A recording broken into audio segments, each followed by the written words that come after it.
පුතාලා ඇහෙනවද මං කියන එක? ඔව් සර් ඇහෙනවා. හරි පුතේ හරි. හරි. එහෙනම් පුතා මෙහෙමයි. දැන්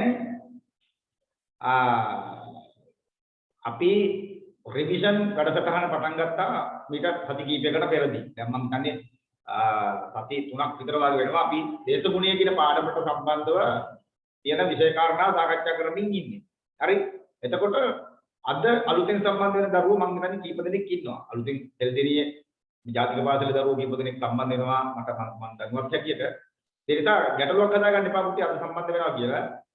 සෝරි මම විශ්වාස කරනවා පුතේ මේ බලාපොරොත්තු වෙච්චට වඩා යමක් කරන්න පුළුවන් වෙයි කියලා අපිට මේ රටේ තියෙන තත්ත්වෙත් එක්ක. රටේ තියෙන තත්ත්වෙත් එක්ක කියන මම මේ රටේ තියෙන අති අවදානම් තත්ත්වය වාසියකට හරව ගන්නවා කියන එක නෙවෙයි.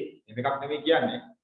එතකොට බොහෝ දුරට අපිට දීලා තියෙන දින වකවානු පිළිබඳව වෙනසක් වෙන්න ඉඩ තියෙනවා. දෙසැම්බර් දක්වා තල්ලු වෙන්න බොහෝ දුරට ඉඩ තියෙනවා. ඒකට කියලා දැනට වැඩ කරන වේගයේ ස්පීඩ් එක අඩු කරන්න එපා කවුරු. ස්පීඩ් එක අඩු කරන්න එපා.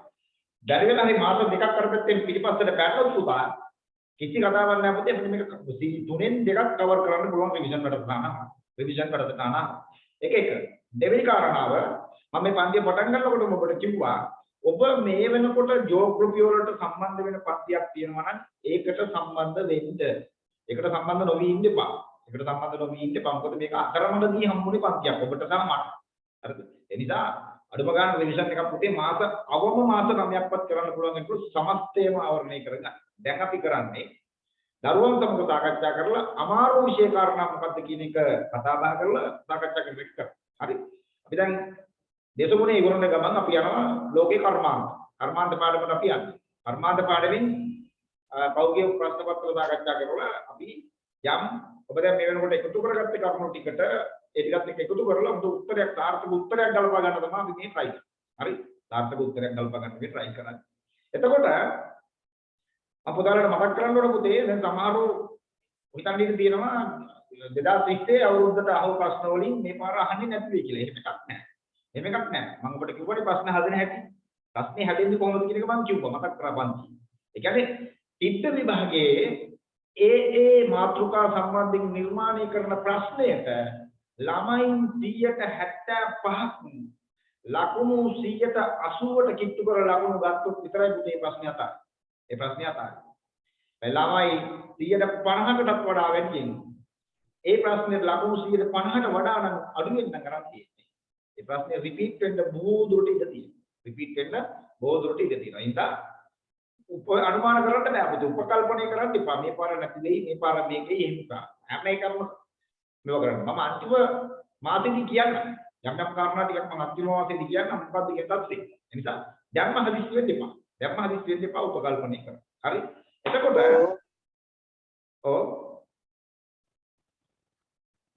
පොතේ කවුරුහරි කතා කරාද? පොතේ මට කියන්න මේ අද සම්බන්ධ වෙන දරුවෝ කවුරු හරි ඉන්නවද කියලා?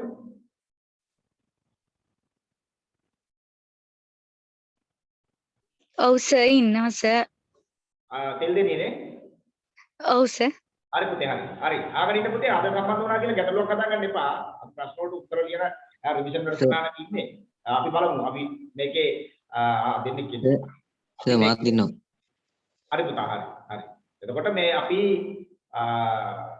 සාකච්ඡා කරලා අන්තිම විනාඩි 5 ඒ කට්ටිය පොඩ්ඩක් ඉන්න අනිත් කට්ටිය ලියුණාට කමන්නේ පන්තිය පැහැදිලි වුණාට පස්සේ. දැන් පුතේ අපි කතා කරමින් හිටිය පුතේ ගිය සතියේ මෙන්න මෙතන. හරිද? අපි ගිය සතියේ 2018 ප්‍රශ්නේ තෝරගෙන මෙන්න මේ ප්‍රශ්නෙට හරිද? මෙන්න මේ ප්‍රශ්නෙට අපි උත්තරයක් ගලපමින් හිටියේ. ශ්‍රී ලංකාවේ දේශගුණය කෙරෙහි බලපාන ප්‍රධාන සාධක 4ක් නම් කරන්න. ඔබ ඊට එකෙහි සඳහන් කළ සාධක අතරින් දෙකක් තෝරගෙන ඒවා ශ්‍රී ලංකාවේ දේශගුණය කෙරෙහි බලපාන ආකාරය පැහැදිලි කරන්න. ඊට පස්සේ මේ ප්‍රශ්නේ තුන්වෙනි කොටස තිබ්බා ශ්‍රී ලංකාවේ පහතරට පිට කලාපයේ දේශගුණයේ ප්‍රධාන ලක්ෂණ 3ක් විස්තර කරන්න. ඊට පස්සේ දේශගුණ වෙනස් වීම කෙරෙහි බලපාන භෞතික ක්‍රියාවලි 3ක් සාකච්ඡා කරන්න. එතකොට මට පුතේ කියන්න කවුරු හරි යසතේ හිටපු දරුවෙක් කියන්නේ අපි මේ ප්‍රශ්නේ පුතේ කොටස් කීයක් සාකච්ඡා කරලා උත්තරයට ලිව්වද කියලා? අද තුන්වෙනි කොටසේ සර් තියෙන්නේ ශ්‍රී ලංකාවේ පහතරට පිට කලාපයේ දේශගුණයේ ප්‍රධාන ලක්ෂණ. හරි. එතකොට පුතාලා දැන් මේ වැඩසටහනේ පුතේ ස්වභාවය මේ වැඩසටහනේ ස්වභාවය උදාහරණයකට මෙහෙම ගන්නකො ශ්‍රී ලංකාවේ පහතරට තෙත් කලාපයේ දේශගුණයේ ප්‍රධාන ලක්ෂණ තුනක් විස්තර කරන්න කියන ප්‍රශ්නේ ආවම අපි මේ පන්තියේ පුතේ ඒක විතරක් සාකච්ඡා කරන්නේ නැහැ. පහතරට තෙත් කලාපයේ දේශගුණයේ ලක්ෂණ විතරක් සාකච්ඡා කරන්නේ නැහැ.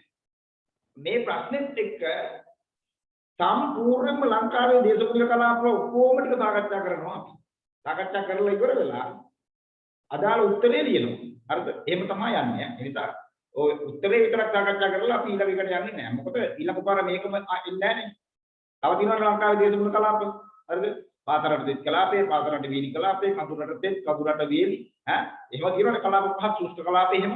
ඒ නිසා ඒක ඔක්කොම අපි සාකච්ඡා කරනවා. ඒක ඔක්කොම සාකච්ඡා කරනවා. ඊට පස්සේ මේකේ පසුබිම තොරතුරු ටික සවිස්තරාත්මකව මම සාකච්ඡා කරනවා මොකක්ද මේක කියන්නේ. එතකොට ඔබට කිසි ප්‍රශ්නයක් නැහැ. මම මේ සාකච්ඡා කරන අතරේදී මම කිව්වා දරුවන්ට පිටු 40ක CR පොතක් ගන්න කියලා මේ වැඩේට. අද සම්බන්ධ වෙච්ච දරුවෝ ඊළඟ දවසේ ඉඳලා මේක එහෙම සූදානම් වෙමු. හරි? ඊළඟ දවසේ ඉඳලා සූදානම් වෙමු. එතකොට මම ඉස්සරහට යනවා පුතේ මේ සාකච්ඡා කරපු ටික පවු කරගෙන අපි ඉස්සරහට යනවා අපි ජේසදීන තරට. ඒ නිසා ඔබට විශේෂිත කාරණා කියවෙන වෙලාවකදී ඕකේ කොයි හරි තැනක පැත්තක පොඩි සටහනක් දාගන්න පුළුවන් ඔබට. කිසි ප්‍රශ්නයක් නැහැ ඒක. මම උත්තරේ කොහොමද මම ලියවනවා පන්තියේ උත්තරේ ලියවනවා. හරිද? අපි ගිය සතියේ සාකච්ඡා කරා පුතේ මේ ලංකාවේ දේශගුණයේ තීන්දුව වීම සඳහා බලපාන සාධක ටික ගෝලීය කලාපීය ස්ථානීය සාධක ටික අපි සාකච්ඡා කරා. ගෝලීය කලාපීය ස්ථානීය සාධක ටික අපි සාකච්ඡා කරා. හරිද? ඊට පස්සේ මෙන්න මෙතන ශ්‍රී ලංකාවේ භූසමතාවයේ ස්වරූපය අපි සාකච්ඡා කරාද පුතා?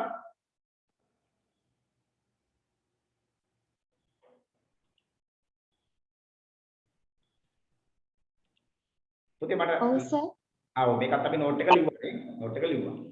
හරි. එහෙනම් අපිට දැන් තියෙන්නේ මෙන්න මේ ශ්‍රී ලංකාවේ පහතරට තෙත් කලාපයේ දේශගුණයේ ප්‍රධාන ලක්ෂණ ඇහෙනවද සර්? ඔබ පුතා කියන්න පුතා. ඇහෙන්නේ නැතුව ගියා සර් දැන් හරි. හරි. දැන් මෙන්න මේක තමයි පුතේ අපේ අද කොටස. මේක විතර නෙමෙයි අපි ඉස්සරහට යනවා. අපි කෙපන්ගේ දේශගුණ වර්ගීකරණය ගැනත් අද කතා කරමු. හරිද? මේ බලන්නකෝ. දැන් පුතා මම හැම වෙලේම කියන්නේ ඒකයි ඔබට සරල අවබෝධයක් තියෙනකොට පුතේ අංක එකටම මොකක් හරි පාඩමක් ගත්තම ඒ පාඩමේ තියෙන අන්තර්ගතය මොකක්ද කියලා ඔබට අවබෝධයක් තියෙන්න ඕන. අංක එක ඒක. එතකොට දේශගුණය කියන සම්බන්ධයෙන් පාඩම ගත්තම පුතේ දේශගුණයේ පාඩම කොටස් කීපයකට බෙදෙනවානේ. කාලගුණයේ මූලිකාංග, දේශගුණයේ පාලනය කරන සාධක, දේශගුණික වෙනස් වීම, ශ්‍රී ලංකාවේ දේශගුණ. කෑලි හතරකට කැඩෙනවා මේ පාඩම. එතකොට ඔය හතරම ටච් කරලා තමයි පුතේ ප්‍රශ්නයක් හදන්නේ. මම නවක නවක කියනවා බොහෝ දුරට ශ්‍රී ලංකාවේ දේශගුණික තත්ත්වය ඉන්දියානු දේශගුණිත් එක්ක මික්ස් කරපු ප්‍රශ්නයක් මේ බොහෝ සම්භාවිතාවයක් මේ පාරදී. හරිද? ඒ කියන්නේ COVID-19 වසංගත තත්ත්වයත් එක්ක රටවල් වල දැඩි පීඩනයක් තියෙන වෙලාවේ දේශගුණික වශයෙන් මේ සිදුවිච්ච යම් වෙනස් වීම් බෙන්ගාල පොක්කේ කැළඹිලි තත්ත්වයක් ඒ රටවල් වල දැඩිව බලපෑම. දැටිව එල්ල කරා. ඉන්දියාවේ මිනිස්සු පුතේ ඉන්න තැනක් නැතුව ගස්චට වැටලා ඉඳි ගම්වතුරට ගලාගෙන ගියා මිනිස්සු. හරිද? ගම්වතුරට ගලාගෙන ගියා. හරිද? ඒ නිසා බොහෝ දුරට මේ ඉන්දියානු උපමහද්වීපයේ හා ශ්‍රී ලංකාව වාසී මේ දේශගුණික තත්ත්වයට බොහෝ දුරට මේ මෝසම් සංවහන වාසුලි කියන මේ ක්‍රියාවලියත් එක්ක බද්ධ වෙච්ච ප්‍රශ්නයක් ඒදී බොහෝම සම්භාවිතාවක් තියෙනවා. හරි. ඒක දේශගුණී තාමත්ම වැදගත් පාඩමක්. මේ පාර ගිය පාරත් ප්‍රශ්නයක් ආවට මොකද? හරිද? ආවට මොකද? දැන් මේ බලන්නකො පුතේ. අපි දන්නවා පුතා දැන් මම කියවනේ මේ ප්‍රශ්නෙත් එක පුතේ පුළුල්ව සාකච්ඡා කරලා තමයි ප්‍රශ්නෙට උත්තරය අපි කියන්නේ. දැන් පුතේ ශ්‍රී ලංකාවේ දේශගුණීය තීන්දුව තීරණය වීම සඳහා බලපාන සාධක කීපයක් තියෙනවා කියලා අපි ගිය සතියේ සාකච්ඡා කරා. ඒක අපි කඩාගත්තා ගෝලීය කලාපීය සහ ස්ථානීය සාධක වලින්. ඒක ගෝලීය වශයෙන් පුතේ ගත්තොත් ඒක ප්‍රබලම සාධකය තමයි පුතා අපි නිවර්තන කලාපයේ ස්ථාපිත වෙච්ච රටක් වීම. නිවර්තන කලාපේ අක්ෂාංශගත තීන්දුව. හරිද? උතුරු අක්ෂාංශ 5යි 55 9යි 51 අතර අපි ස්ථානගත වෙලා තියෙනවා. හරිද? ස්ථානගත වෙලා තියෙනවා. එතකොට ඒකෙන් කියවෙන්නේ ලෝකයේ වැටිපුරම සූර්යයාට මුදුන් වෙන ස්ථානය තමයි නිවර්තන කලාප. ඒක දෙවෙනි එක අන්තර් නිවර්තන අභිසරණ කලාපේ ITC zone එකේ ITC zone එකේ අපි ස්ථාපිත වෙලා තියෙනවා. ඊට පස්සේ අභිසරණය වෙන කලාපයක් ඒ වගේ නැගෙනහිර වෙනද සුළං විතරම ක්‍රියාත්මක වෙනවා මේ නිවර්තන කලාපයේ ප්‍රදේශවල. එතකොට සංවහන වර්ෂාව ක්‍රියාත්මක කරන නිතරම මේ ප්‍රදේශවල වාසුලි වල බලපෑමට ලක් වෙනවා අපේ ශ්‍රී ලංකාව. මෙන්න මේ සාධක පදනම් කරගෙන පුතා මෙන්න මේ සාධක පදනම් කරගෙන ශ්‍රී ලංකාවේ දේශගුණය හා සම්බන්ධයෙන් පුතේ ප්‍රධාන කලාපයන් කීපයකට මේ ශ්‍රී ලංකාව බෙදලා තියෙනවා. හරිද?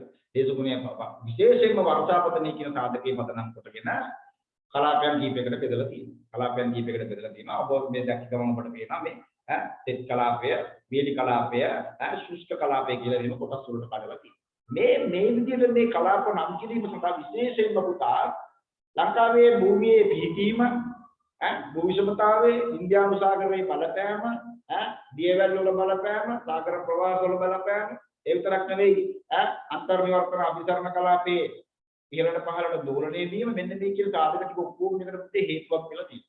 මෙන්න මේ හේතු කාරණා පදනම් කරගෙන දීර්ඝ කාලයක් තිස්සේ ලංකාවේ දේශගුණික තත්ත්වයන් අධ්‍යයනය කිරීමෙන් පසුව අපි දන්නා දේශගුණයේ සම්බන්ධයෙන් තීන්දුවකට එන්න නම් අවම වසර 30ක කාලයක් අපිට ඕන කාලගුණික සිද්ධාන්තවල තොරතුරු. එහෙනම් මෙන්න මේ වගේ දීර්ඝ කාලයක් තිස්සේ මේ විෂය කරුණු ගණනය කිරීමකට ලක් කරාට පස්සේ පුතා ලංකාවේ ප්‍රධාන වශයෙන්ම මෙම දේශගුණික කලාප පුතේ පහකට මේක බෙදෙනවා. පහතරට තිත් කලාපය, පහතරට වීලි කලාපය, කඳුරට තිත් කලාපය, කඳුරට වීලි කලාපය සහ අරුද්ධ ශුෂ්ක කලාපය හැටියට. අරුද්ධ ශුෂ්ක කලාපයේ හැටියට. එතකොට දැන් ඔබට කියන්නේ පුතේ මෙන්න මේ පහතරට තිත් කලාපය පිළිබඳව ලක්ෂණ ටිකක් සාකච්ඡා කරන්න කියලා තමයි ඔබට කියන්නේ. පහතරට තිත් කලාපය පිළිබඳව ලක්ෂණ ටිකක් සාකච්ඡා කරන්න කියලා තමයි ඔයාලට කියන්නේ. එතකොට පුතා අපි දන්නවා පුතේ දැන් විශේෂයෙන්ම අපේ රටේ වර්ෂාපතන ලැබෙන ක්‍රමවේදයන් අතරින් මෝසම් වර්ෂා දෙක ඉතාමත් වැදගත්. මෝසම් වර්ෂා දෙක මැයි සිට සැප්තැම්බර් දක්වා ක්‍රියාත්මක වන නික්තදිග මෝසම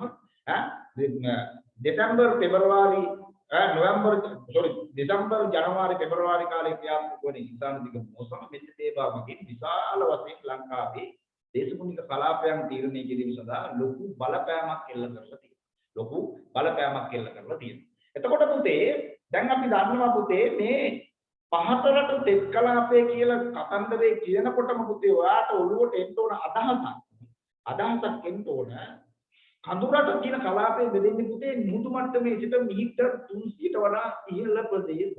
අපි දන්නවා මේ බලන්න මේ කරුණු පුතේ ඔක්කොම එකින් එකට සම්බන්ධ වෙනවා. මම ගියසතිත් කතා කරා මේ බලන්න මෙහෙම ගත්තම මම කිව්වා ගියසතියේ බිඳුවේ සිට මීටර් 30 දක්වා කලාපයේ වෙරළබඩ තැන්න මීටර් 30 සිට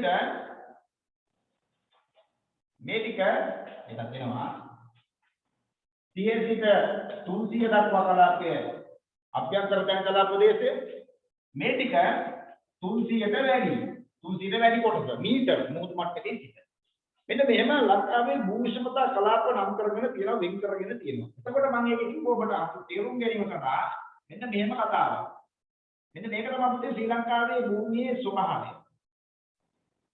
මේ හරිද? මේක තමයි ශ්‍රී ලංකාවේ භූමියේ ස්වභාවය. භූමියේ සාමාන්‍ය ස්වභාවය මේ වෙරළ මේ එතකොට වෙරළකට ගන්න මේ අභ්‍යන්තර තැන්කලාව මේ අඳු කර ප්‍රදේශයේ මධ්‍යම කඳුර. ඕම තමයි ව්‍යාප්ත වෙන්නේ. එතකොට මෙන්න මේ පිහිටීම් වලට ගැළපෙන ආකාරයෙන් මේ පිහිටීම් විසින් නිර්මාණය කරපු දේශගුණික තත්ත්වයක් තමයි පුතේ අපේ ලංකාවේ තියෙන්නේ. අපේ ලංකාවේ තියෙන්නේ මේ භූවිෂමතාවයේ විසින් නිර්මාණය කරපු එහෙමත් නැත්නම් ජනිත කරපු දේශගුණික තත්ත්වයක් ශ්‍රී ලංකාවේ තියෙන්නේ. එනිසා එන්න බලන්න පුතා. බලාගෙන යන්න. හරිද? එතකොට ඔබ දන්නවා සාමාන්‍යයෙන් පුතේ මුහුදු මට්ටමේ සිට මීටර් 300ට වඩා අඩු ප්‍රදේශවල තමයි පුතා පහතරට තෙත් කලාපයේ කියන කොටස නියෝජනය වෙන්නේ. පහතරට තෙත් කලාපයේ කියන කලාපයේ ව්‍යාප්ත වෙන්නේ මුහුදු මට්ටමේ සිට ප්‍රධාන වශයෙන් මීටර් 300කට අඩු භූමි ප්‍රදේශවල. ඒ විතරක් නෙවෙයි පුතේ මේ පහතරට තෙත් කලාපයේ දක්වන ලැබෙන විශේෂිතම ලක්ෂණය තමයි පුතා වාර්ෂික සාමාන්‍ය වර්ෂාපතන අගය පුතේ මිලිමීටර් 2000ට වඩා වැඩියෙන් වර්ෂාව ලැබෙනවා. මිලිමීටර් 2000ට වඩා වැඩියෙන් වර්ෂාපතනය ලැබෙනවා. විශේෂයෙන්ම නිර්තදිග මෝසමෙන් තමයි පුතේ පහතරට තෙත් කලාපයට වර්ෂාව ලැබෙන්නේ. නිර්තදිග මෝසමෙන් තමයි පහතරට තෙත් කලාපයට වර්ෂාව ලැබෙන්නේ. ඔබ ඒක දන්නවා මේ පැත්තෙන් තමයි පහතරට තෙත් කලාපය ස්ථාපිත වෙන්නේ. එතකොට පහතරට තෙත් කලාපයේ විශේෂයෙන්ම වර්ෂාව ලැබෙන්නේ නිර්තදිග මෝසමේ බලපෑම් එක්ක. එතකොට ඔබට මේ කරුණු ගලපා ගැනීමේදී පුතා මෙන්න ඔබට එනවා කාල සීමාවක් මැයි සිට සැප්තැම්බර් දක්වා. හරිද? මැයි සිට සැප්තැම්බර් දක්වා අධික වර්ෂාපතනයක් ලැබෙනවා පහතරට තෙත් කළා. පහතරට තෙත් කළා. එතකොට ඊට අමතරව මම ගිය සතියේ සාකච්ඡා කරා ලංකාවේ ඍතුමය වර්ෂාපතන රටාව. ඍතුමය වර්ෂාපතන රටාව. මහාචාර්ය තම්බයියා පිල්ලේ විසින් නම් කරපු ආකාරයට ලංකාවේ වර්ෂාපතන රටාවේ ඍතුමය ස්වභාවය අපි සාකච්ඡා කරනවා. මම කිව්වා පටන් ගන්නේ මාර්තු වලින් ලංකාවේ වර්ෂාපතන දේශගුණ වර්ෂයේ පටන් ගන්න පුතේ මාර්තු මාසයේ. මාර්තු හරිද? අප්‍රේල් මැයි ජූනි අගෝස්තු සැප්තැම්බර් ඔක්තෝබර් නොවැම්බර් දෙසැම්බර් ජනවාරි පෙබරවාරි ඉඳ තියෙනවානේ පෙබරවාරි. මෙන්න මේව තමයි පුතේ ලංකාවේ වර්ෂාපතන මාසයේ වර්ෂාපතන වර්ෂයේ පටන් ගන්න. මේකට භෝග වර්ෂය කියලා කියනවා අපි කියලා කිව්වා. කුසි වර්ෂය කියලා කියනවා. ඒකට හේතුව මාර්තු තමයි පුතේ ලංකාවේ වර්ෂාපතන ඍතු ටික බලගන්නේ. වර්ෂාපතන ඍතු ටික බලගන්නේ මේ මාසෙ. එතකොට මම කිව්වා පුතේ හරිද? පළවෙනි අන්තර් මෝසමින් අපිට වර්ෂාව ලැබෙනවා මාර්තු සිට අප්‍රේල් දක්වා කාලේ. පළවෙනි අන්තර් මෝසම. පළමු අන්තර් මෝසම. හරිද? පළමු අන්තර් මෝසමින් අපිට වර්ෂාව ලැබෙනවා මාර්තු සහ අප්‍රේල්. සාමාන්‍ය ඇවරේජ් එකේ පළමු අන්තර් මෝසමින් ලැබෙන වර්ෂාවේ ඇවරේජ් එක මිලිමීටර් 100කට එහා වර්ෂාපතනයක් ලැබෙනවා. දැන් මේක ඔබ මතක තියාගන්න ඕන මෙහෙමයි නැත්නම් පුතේ මේක අර මේ අපේ ගම් වල ඉන්න මේ අංකල්ලා පිරිත් කියන්නේ පුතේ ගිහි පිරිත් කියන්නේ ඒ වගේ මතක තියාගන්නකොත් මේක වැඩි පටල වෙනවා පුතා. මේක ප්‍රැක්ටිකලි ඔය ඔළුවට දාගන්න ඕන මෙහෙමයි. හරිද? පළමු අන්තර් මෝසමින් අපිට වර්ෂාව ලැබෙනවා මෙහෙම. ඊට පස්සේ පුතා මෙන්න පුතා මැයි ඉඳලා සැප්තැම්බර් දක්වා අපිට නිර්ත දිගින් හම්බ වෙනවා. මේ මැයි සැප්තැම්බර් දක්වා නිර්ත දිග මෝසමින් වර්ෂාව ලැබෙනවා. නිර්ත දිග මෝසමින් අපිට වර්ෂාව ලැබෙනවා. හරිද? මේකේ බොහෝ විට වැඩිපුරම වර්ෂාව ලැබෙන්නේ පුතා මෙන්න මෙහෙම මම කිව්වා නැනිපුරමක හැඩයගත් සමනල නකල ඉදුකලාගල නමුණු කුල කියන මේ කඳුමුදුන් වලින් නිර්ත දිග මෝසමින් මේ මහමායන සුලංග මධ්‍යම කඳුකරේ බටහිර මූණතේ සුලං මූණත දිගේ ඉහළ නැගලා ඒ එන ජල වාෂ්ප සහිත ජල වාෂ්ප ඉහළ නැගලා ඝනීභවනය වෙලා අධික වර්ෂාපතනයක් මධ්‍යම කඳුකරෙන් බටහිර දෑවුම් වලට ලැබෙනවා නිර්ත දිග මෝසමින්. එහෙනම් මේ වර්ෂාපතන බොහෝ විශේෂයෙන්ම මේ පහළට තෙත් කලාපයේ කියන කලාපයට හඳුනා ගැනීම උදා විශේෂයෙන් හේතු වෙන තියෙන මේ නිර්ත දිග මෝසම. වාර්ෂික වර්ෂාපතන මිලිමීටර් 2000ට එහා පුතියි. 2000ට එහා අපිට හම්බ වෙනවා. පහතරට තෙත් කලාප. හරි? පහතරට තෙත් කලාපයට මිලිමීටර් 2000කට එහා ගිය වර්ෂාපතනයක් අපිට ලැබෙනවා. ඒ විතරක් නෙමෙයි පුතේ සංවහන ක්‍රියාවලියදී පුතේ අපිට මේ වර්ෂාව ලැබෙනවා. ක්‍රියාවලියෙන් පුතේ ජලකීය යුතු වර්ෂාවක් ලැබෙනවා. ඔන්න මම අර කියපු කාරණාව මේ දැන් පුතේ මෙන්න මේ පළමු අන්තර් මෝසම් කියන්නේ සංවහන වර්ෂාව නෙමෙයි. අපිට ලැබෙන සංවහන වර්ෂාව දෙකයිනේ පළමු අන්තර් මෝසම් සහ දෙවන අන්තර් මෝසම් කියලා. මෙන්න පළවෙනි අපිට මිලිමීටර් 100ක වර්ෂාපතනයක් ලැබෙනවා. ලංකාව පුරාටම පුතේ මෙයා දෙනවා වර්ෂා. පළමු අන්තර් මෝසම්. දෙවෙනි අන්තර් මෝසම වෙනවා පුතේ ඔක්තෝබර් සිට නොවැම්බර් දක්වා මෙන්න ඔක්තෝබර් සිට නොවැම්බර් දක්වා දෙවන අන්තර් මෝසම.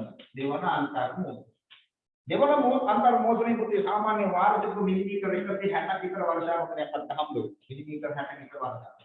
මෙයාගේ පුතේ වැඩිපුරම බලපෑමට ලක් වෙන්නේ පහතරට තෙත් කලාපයේ ප්‍රදේශයේ. මේ ප්‍රදේශ වැඩිපුර වර්ෂාවක් ලැබෙනවා. හරි?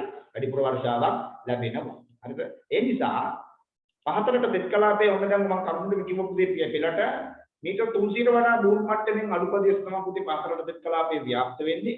සාමාන්‍ය වාර්ෂික වර්ෂාපතනයේ මිලිමීටර් 2000කට වඩා ඉහළ වර්ෂාපතනයක් ලැබෙනවා. නිර්ත දිග මෝසමෙන් තමයි වැඩිපුර වර්ෂාව ලැබෙන්නේ මෙයාට. හරිද? ඊට පස්සේ සංවහන ක්‍රියාවලින් උත් මේ මාර්තු අප්‍රේල් පළමු අන්තර් මෝසම සහ ඔක්තෝබර් නොවැම්බර් දෙවන අන්තර් මෝසමික වර්ෂාව ලැබෙනවා පහතරට තෙත් කලාපයේ. පෙබරවාරි සහ අගෝස්තු මාසවල පමණක් පුතේ වර්ෂාව අඩුයි මේ ප්‍රදේශ වලට. පෙබරවාරි සහ අගෝස්තු කියන කාලවලදී වර්ෂාව අඩුයි. අන්න ඒකට දැන් පුතේ තර්කානුකූල හේතුවක් තියෙනවා ඔයාට. හරිද? තර්කානුකූල හේතුවක් තියෙනවා ඔයාට. ඊසාන දිග මෝසම් ක්‍රියාත්මක වෙන කාලයේදී පුතේ ඊසාන දිග මෝසම් ක්‍රියාත්මක වන කාලයේදී පුතා මේ පහතකට සිත් කලාප ප්‍රදේශයට ලැබෙන්නේ පුතේ වියලි සුළං. වියලි සුළං. ඒකට හේතුව ඊසාන ලංකාවේ ඊසාන දිසින් හමායන සුළඟ ඊසාන දිසින් හමායන සුළඟ පුතේ මධ්‍යම කඳුකරේ වැඩි ඉහළ නැගලා ඊසාන දිග වර්ෂාවෙන් පුතේ වර්ෂාව ලැබෙන්නේ මධ්‍යම කඳුකරේ නැගෙනහිර දෑවුම් වලට විතරයි. එහෙනම් පහතකට සිත් කලාපයේ තියෙන මධ්‍යම කඳුකරේ බටහිර දෑවුම්. බටහිර දෑවුම් ප්‍රදේශ වලට එන්නේ වියලි සුළං ටික. එහෙනම් ඔන්න පැහැදිලිවම අගෝස්තු සිට පුතා හරිද අගෝස්තු සිට පෙබරවාරි දක්වා පුතේ මේකේ වියලි කාලගුණික තත්ත්වයක් තියෙනවා. වියලි කාලගුණික තත්ත්වයක් තියෙනවා. එතකොට සාක වර්ධනයේ හිත කරන දේශගුණයක් තියෙනවා පුතේ පහතරට සිත් කලාපේ. දැන් පුතේ ඒක මම කිව්වා ඔයාට බියෝම සම්බන්ධයෙන් සාකච්ඡා කරනකොට අපි ලෝකයේ බියෝම ලෝකයේ බියෝම පද්ධතිය අපි සාකච්ඡා කරා රිවිෂන් එක පටන් ගත්තේ නෑ තාම බියෝම සම්බන්ධයෙන්. හරිද? බියෝම ගැන කතා කරනකොට මේ බියෝම පාඩම පටන් ගන්නකොටම මම කිව්වා ලෝකයේ කෙපන්ගේ දේශගුණ වර්ගීකරණ වලට අනුව ලෝකයේ දේශගුණේ ව්‍යාප්ත වෙන්නේ යම්තේද ඒහා සමානවම මේ බියෝම වල ව්‍යාප්තියක් සිද්ධ වෙලා තියෙනවා කියලා. බියෝම වල ව්‍යාප්තියක් සිද්ධ වෙලා තියෙනවා කියලා. විශේෂයෙන්ම මේ බියෝම කියන කොටසෙදි සාකච්ඡාවට ලක් වෙන්නේ සාකහා සත්ව කොටස. එතකොට පුතා ඒ පවතින දේශගුණික තත්වයට ගැළපෙන ආකාරයට ඒ පවතින දේශගුණික තත්වයට අනුවර්තනය වෙන්න පුළුවන් සාකහා සත්ව කොටස් විතරයි පුතා. ඕනෑම පාරිශුද්ධ තත්වයක නොමැරී ඉන්නේ. ඒ නිසා පහතරට සිත් කලාපයේ පුතේ මේ දේශගුණික තත්වයට ගැළපෙන ආකාරයෙන් වර්ධනය වෙච්ච සාක තියෙනවා. අය අපිට කතා කරන්න දෙයක් නෑ අපි ලංකාවේ පුතේ සිංහරාජ වනාන්තරේ මතකයට ගන්න ඕන.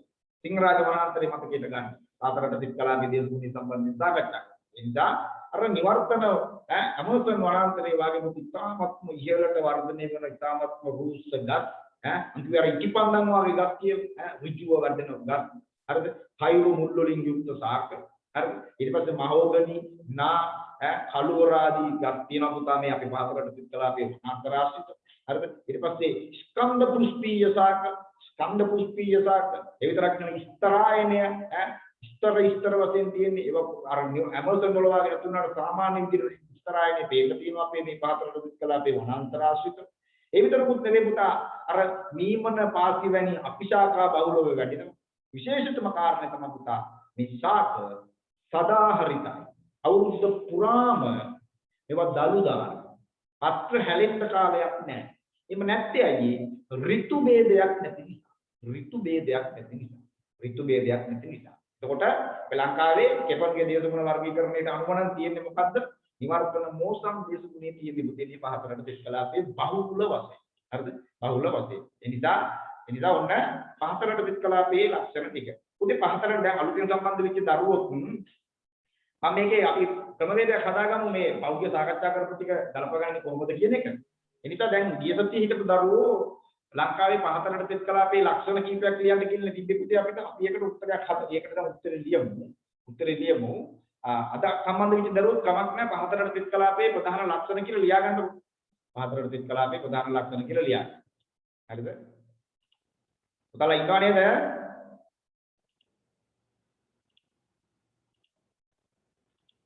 ඔව් සර්.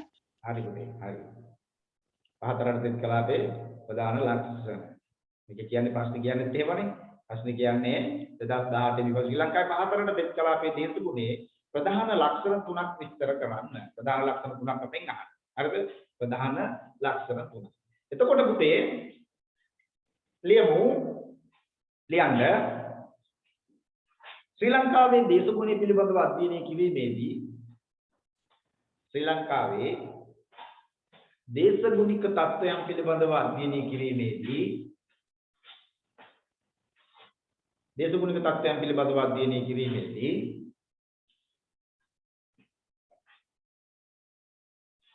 समस्त රටම ආවරණය වන ආකාරයට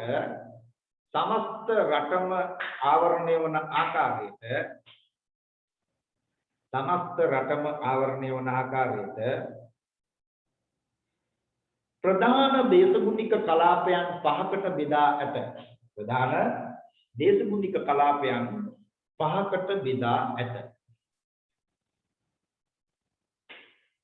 ප්‍රධාන දේශගුණික කලාපයන් පහකට බෙදා ඇත. එම දේශගුණික කලාපයන් අතුරින් දේශගුණික කලාපයන් අතුරින් අපි දැන් අය අර පහළියේදී ඉන්නේ නෑ පුතා. අපිට අදාළ නෑ ඒක. ඈ මොනොතෙම කළුව මාරපන් ගියා වගේ වෙනවා. පහම ලියලා ඉන්න ඕනේ අපි. හරිද?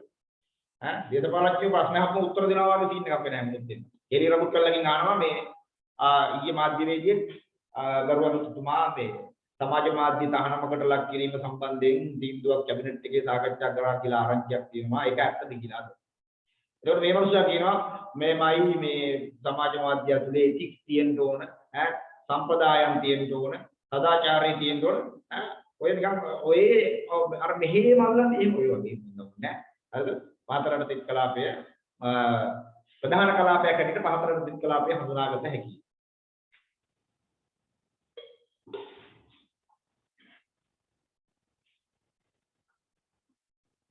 वर्षापतनය ලියමු. वर्षापतनය උෂ්ණත්වය वर्षापतනය උෂ්ණත්වය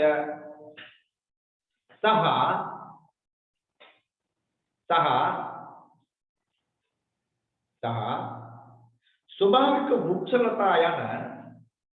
ස්වභාවික වෘක්ෂලතා යන තේමාවන් ඔස්සේ අවධානය යොමු කිරීමේදී එගෙන්දේමු ස්වභාවික වෘක්ෂලතා යන තේමාවන් ඔස්සේ අවධානය යොමු කිරීමේදී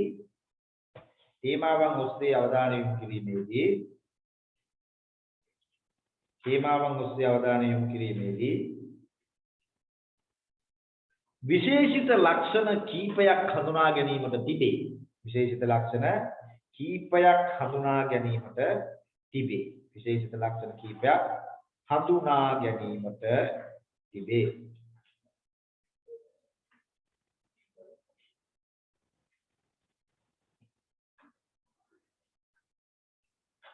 මුහුදු මට්ටමේ සිට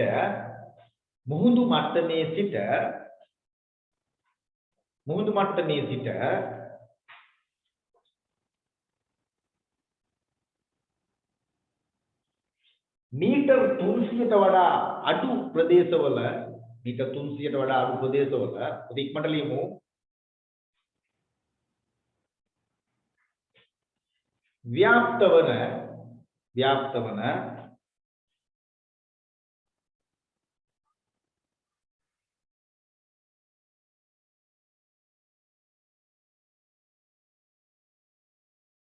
ව්‍යාප්ත වන පහතරට තිත් කලාපයේ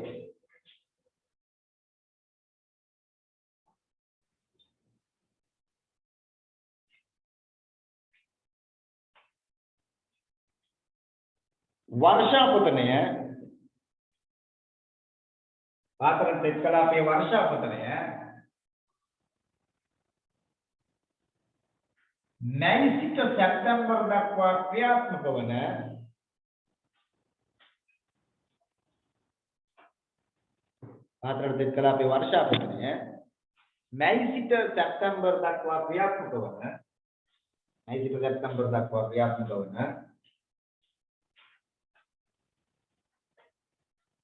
නිරිත දිග මෝසම් වර්ෂාව හරහා वर्षापतනයේ මැයි සිට සැප්තැම්බර් දක්වා ක්‍රියාත්මක වන නිරිත දිග මෝසම් මගින් කියලා දාන්න.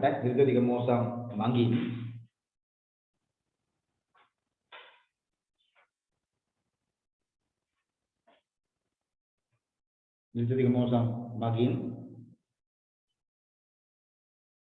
ලැබීම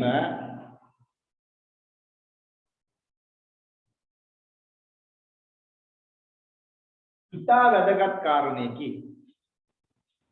ඔතන වර්ගයේ පහතරට තෙත් කලාපයේ වර්ෂාපතනය කියලා නේද අපි ලිව්වේ. පහතරට තෙත් කලාපයට වර්ෂාපතනය කියලා වරන් තමයි හරි. පහතරට තෙත් කලාපයට වර්ෂාපතනය නිරිත දිග මෝසම් සුළං මගින් ලැබීම ඉතා වැදගත් සාධකයකි.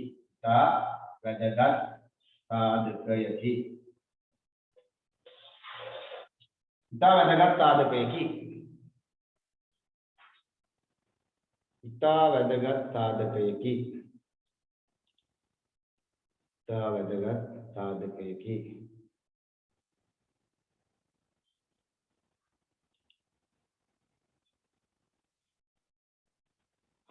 මිලිමීටර් 2000කට ආසන්න සාමාන්‍ය වාර්ෂික වර්ෂාපතනයක් මිලිමීටර් 2000කට ආසන්න සාමාන්‍ය වාර්ෂික වර්ෂාපතනයක්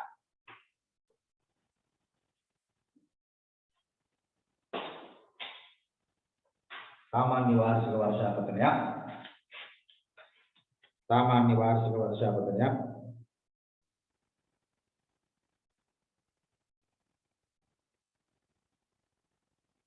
सामान्य वार्षिक वर्षापतनයක් මෙම කලාපයට ලැබේ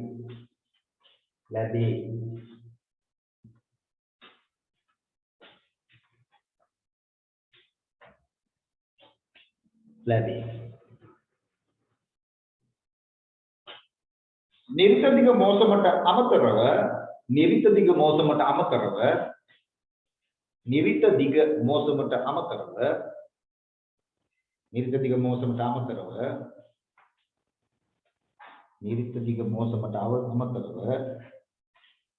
සංවහන ක්‍රියාවලියෙන්ද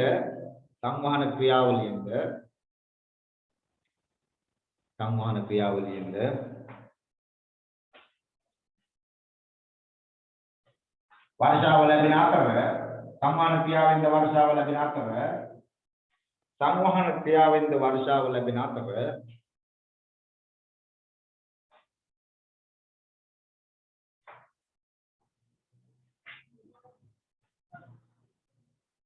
අගෝස්තු සිට පෙබරවාරි දක්වා කාලයේදී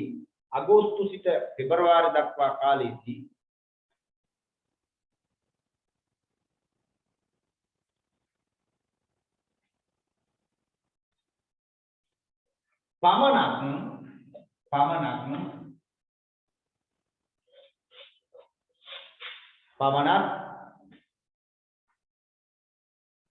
වර්ෂාවේ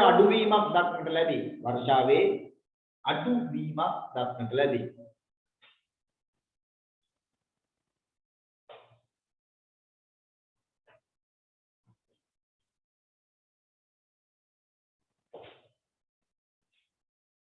ඊළඟ ඡේදයෙන් අපි දැන් උෂ්ණත්වය ගැන ලියන්න යන්නේ ලක්ෂණ තුනක් ලියන්න කියන්නේ. ඊළඟ ඡේදයෙන්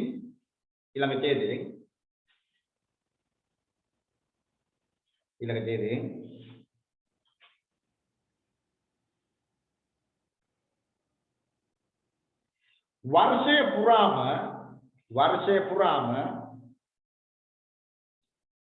पुराम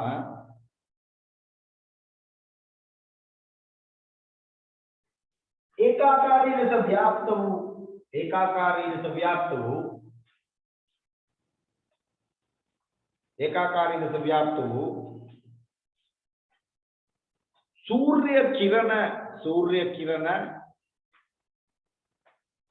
सूर्य किरण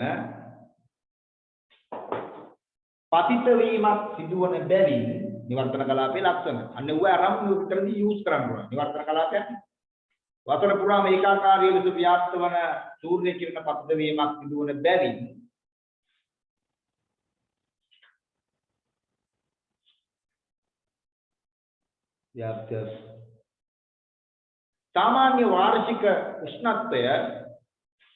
सामान्य वार्षिक उष्णत्वය सेल्सियस सांतක 27කට පමණ සමාන වේ. 27ක් පමණ වේ.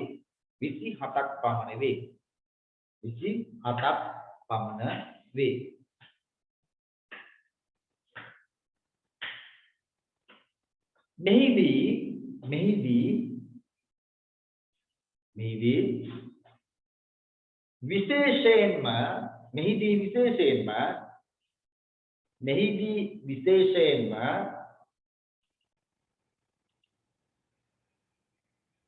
මුහුදු මට්ටමේ සිට මීටර් 300කට වඩා අඩු ප්‍රදේශවල පහතකට පෙත් කලාපයේ ව්‍යාප්තිය සිදු වී ඇති බැවින්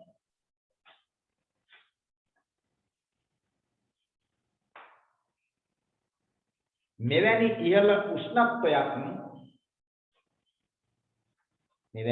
ඉහළ උෂ්ණත්වයක් හතරට තෙත් කලාපයේ උතරද පුතේ වාට අමතක මෙවුනේ පහතරට තිත් කලාපය මුහුදු මට්ටමේ සිට මීටර් 300 ව්‍යාප්තිය කියන්නේ අපිට හතරට තෙත් කලාපයේ ව්‍යාප්තිය සිදු වී ඇති බැවින් ඒ කියන්නේ පුතේ පහතරට තිත් කලාපයේ මුහුදු මට්ටමේ සිට මීටර් 300කට වඩා අඩු ප්‍රදේශවල ව්‍යාප්ත වී ඇති බැවින් ඒ කියන්නේ උන්නතාංශය අනුව උෂ්ණත්වය අඩු වෙනවා කියන සාධකයට මේක හේතුවක් වෙන්නේ නැහැ කියලා කියන්නේ.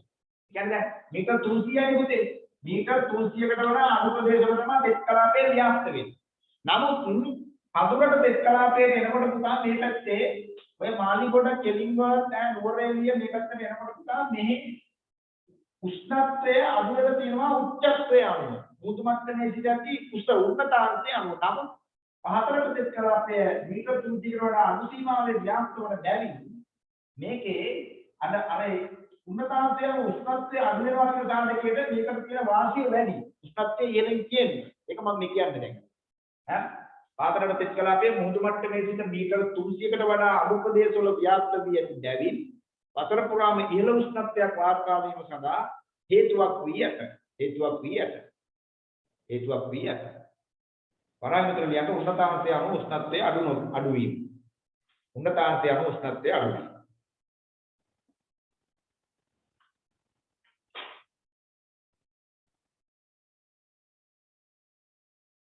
හරි? ඊට පස්සේ පුතා ඊළඟ වාක්‍ය කේන්දය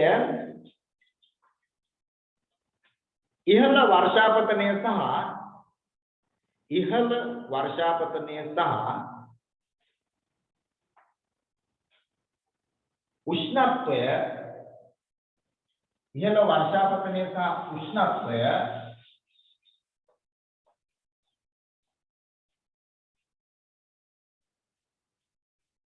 ඉහළ වර්ෂාපතනය සහ උෂ්ණත්වය මෙන්ම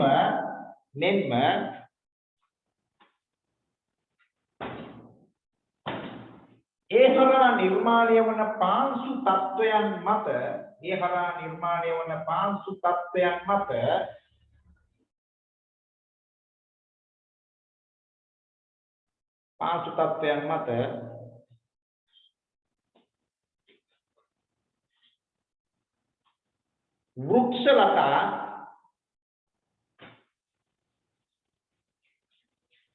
වෘක්ෂලතා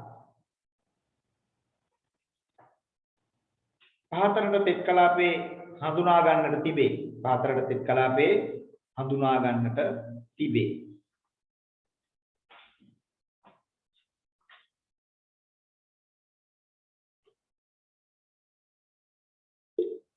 පහතරට තෙත් කලාපේ හඳුනා ගන්නට තිබේ. විශේෂයෙන්ම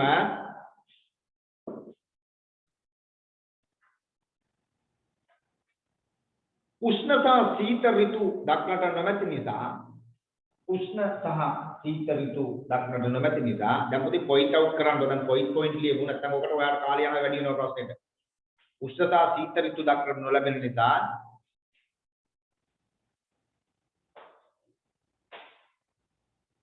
සදාහරිත වනාන්තර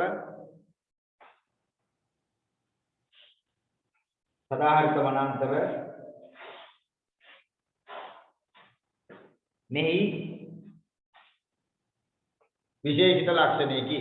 විශේෂිත ලක්ෂණයකි. දැන් පාඩම පොයින්ට් ලියන්න පුතේ. වෘක්ෂලතා ගැන ස්තරායනය දක්නට ලැබීම. ස්තරායනය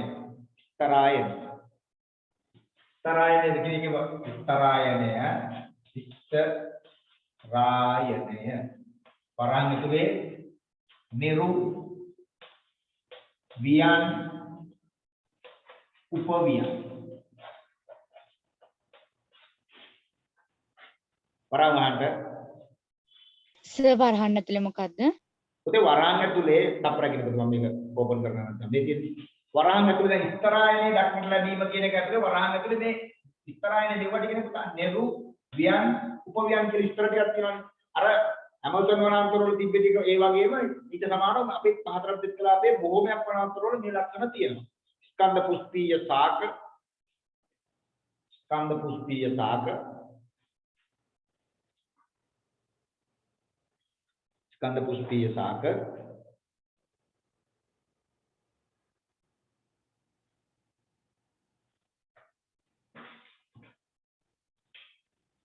කයිරු මුල් වලින් යුත් රූස්ත ගස් කයිරු මුල් වලින් යුත් රූස්ත ගස්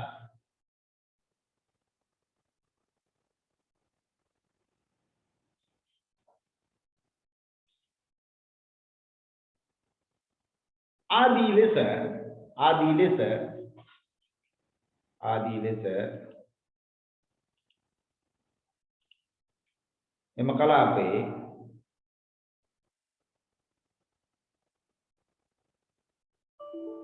ආදී ලෙස එම කලාපේ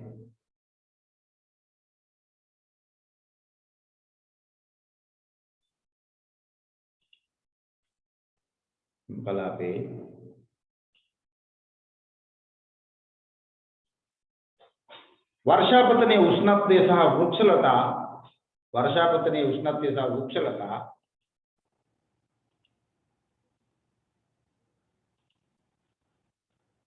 කැපී පෙනෙන ලක්ෂණ ලෙස හඳුනාගත හැකිය. කැපී පෙනෙන ලක්ෂණ ලෙස හඳුනාගත හැකිය. කැපී පෙනෙන ලක්ෂණ ලෙස හඳුනාගත හැකිය. කැපී පෙනෙන ලක්ෂණ ලෙස හඳුනාගත හැකිය. ඔබට යටි රෝපණෙත් වෙනවා පුතා.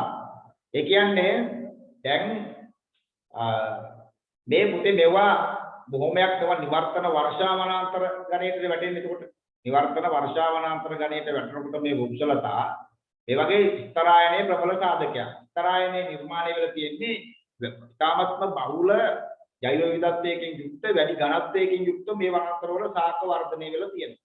එතකොට සූර්ය කිරණ ලබා ගැනීම සඳහා මේ ශාක දැඩි තරගයක නියැලෙමින් ඉන්නවා. කට්ටු විදිහට සූර්ය කිරණ පත් වීම සඳහා මේ ශාක සමහරක් කොටස් උසට වර්ධනය වෙලා තියෙනවා. එතකොට උඩින්ම තියෙන නිරු ස්තරය ඊට පස්සේ ව්‍යන් ස්තරය උපව්‍යන් ස්තරය සහ පාල්ලින්ම තියෙන යටි රෝපණය. යටි රෝපණය දැඩිව වර්ධනය වෙන්නේ නැහැ බොහෝ දුරට. මේවා කුඩා කඳුළු වශයෙන් තියෙන මේ වනාන්තරවල ස්වභාවය. එතකොට ඒක මම ඉච්චර හයිලයිට් නොකරේ පුතා. මේක විශේෂයෙන්ම මේ අද ස්වභාවික වෘක්ෂලතා සම්බන්ධයෙන් සාකා දත්ත කොටස් සම්බන්ධයෙන් විස්තර කරන්න කියලා කිව්වනම් ඕකේ ගස් වල නම් ටිකයි සත්තු මොනවද කියන එකයි අපිට ලියන්න වෙනවා. දැන් මේකෙදි ප්‍රධාන ලක්ෂණ තුනක් විස්තර කරන්න කියලා කිව්වොත් මේ තුනටම අපිට සමාන අවස්ථාවක් දීලා තමයි මේ වගේ ප්‍රශ්නයකට අපි උත්තරයක් දෙලා ගන්නවන්න ඕන. හරි මම අර කිව්වා වගේ දැන් පුතේ මේ පහතරට වියලි කලාපය. දැන් පහතරට පුතේ තෙත් කලාපයක් සහ වියලි කලාපයක්. එතකොට දැන් ඔයාලට ප්‍රශ්නයක් එන්න ඕන. දැන් භූෂමතාවය කියන සාධකයේ බලපානවා නම් භූවිෂමතාවය කියන සාධකයේ බලපානවා නම් පහතරට වේලි කලාපයක් තියෙන්නේ කොහොමද? දැන් එතකොට එකක් එන්නේ පුතා මීටර් 200ට වඩා අඩු ප්‍රදේශයක් එන්නේ මේ පහතරට කියලා කියපුවම. හැබැයි පුතේ ඒක තමයි මම අර කිව්වේ. දැන් ඔන්න මේක කියවගෙන යනකොට ඔයා බලන්න මම ඔයාලට කිව්වනේ මෙන්න මේව දික්කියමක් අදලා. මෙන්න මේව දික්කියමක් අදලා කිව්වා මේ අපේ රටේ පිහිටීම. මේකට තමයි පුතා අපි අර සාධක ටික ඉගෙන ගත්තේ වෙනම.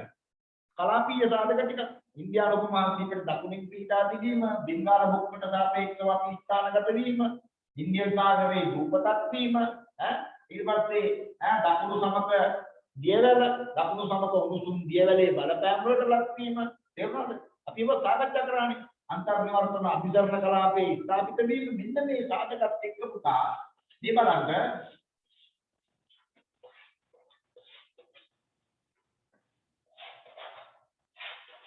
නිවිත ඊසාන.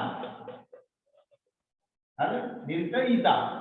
එතකොට දැන් මේ දෙසැම්බර් පෙබරවාරි කාලෙදී අපිට ඊසාන දින වර්ෂාව ලැබෙනවා. මේ මැයි සිට සැප්තැම්බර්. එතකොට අපිට තේරෙනවා මේ මැයි ජූනි ජූලි අගෝස්තු සැප්තැම්බර් 1 2 3 4 5 මාස 5ක් විතර මේ ඊසාන දෙක මොකද පොඩ්ඩක් බලගන්නilla තියෙනවා. මෙයා පොඩ්ඩක් නොවැම්බර් දෙසැම්බර් පෙබරවාරි ජනවාරි වගේ කාල තුනදී බොහෝ දුරට සක්‍රිය වෙන්නේ දෙසැම්බර් නේ අපි දන්නවනේ ඒක. නොවැම්බර් කියලා අපි ගණන් හදුවට දෙසැම්බර් වගේ තමයි වෙන්නේ. එතකොට පුතා මෙහෙන් එන සුළඟක් පුතේ මේ මධ්‍යම කඳුතරේ ගැටිලා ඉහළ නැගිලා මෙන්න පුතා. හරි? ත්‍රිකුණාමල මඩකලපුව අම්පාර මෙන්න මේ ආසිත මේ 300ට වඩා අඩු ප්‍රදේශ වලට වර්ෂාව ලැබෙනවා. හරි? පහතරට වියලි කලාපය. හරිද? පහතරට වියලි කලාපය අපි සාකච්ඡා කරනවා එහෙනම්. හරිද? කඳුරට තෙත් කලාපය, කඳුරට වියලි කලාපය. පහතරට තෙත් කලාපය, පහතරට වියලි කලාපය. මේම. හරිද? ඒ නිසා මම දැන් මේක අපිට ලියලා ඉන්න බැරි අපි යනවා අපි මේ කතා කරලා යන්නේ. අද පහතරට වියලි කලාපය. මේ බලන්නකො. හරිද? මේ ලංකාවේ උතුරු නැගෙනහිර තැන්කලා ප්‍රදේශවල ව්‍යාප්ත වෙනවා. මම මේ ඔබට මේ අමතර කරුණු හැටියට තමයි මේ කියන්නේ. සාමාන්‍ය වාර්ෂික වර්ෂාපතනයේ මිලිමීටර් 1250ක් හරිද 2004 මේ කලාපයට ලැබෙන විශේෂයෙන්ම ඊශාන දිග මෝසමෙන් තමයි පුතේ මේ 14ට වියලි කලාපයට වර්ෂාපතනය ලැබෙන්නේ. 14ට වියලි කලාපයට වර්ෂාව ලැබෙන්නේ. අධික උෂ්ණත්වය තමයි මෙන්න පුතේ කතන්දරේ. මේක වියලි වුණේ කොහොමද? මේ බලන්න පුතා මෙහි මේ 14ට වියලි කලාපය කියපු ඔයාලට අවබෝධයක් වෙන ලංකාවේ පිහිටීමත් එක්ක ඔය ලංකාවේ නැගෙනහිර සහ ඊශාන කෙළවර ලංකාව. එතකොට ත්‍රිකුණාමල අම්පාර මඩකලපුව මෙන්න මේ ආදී දිස්ත්‍රික්ක මේ වගේ තියෙන පුතේ වැලි සහිත පස නිසා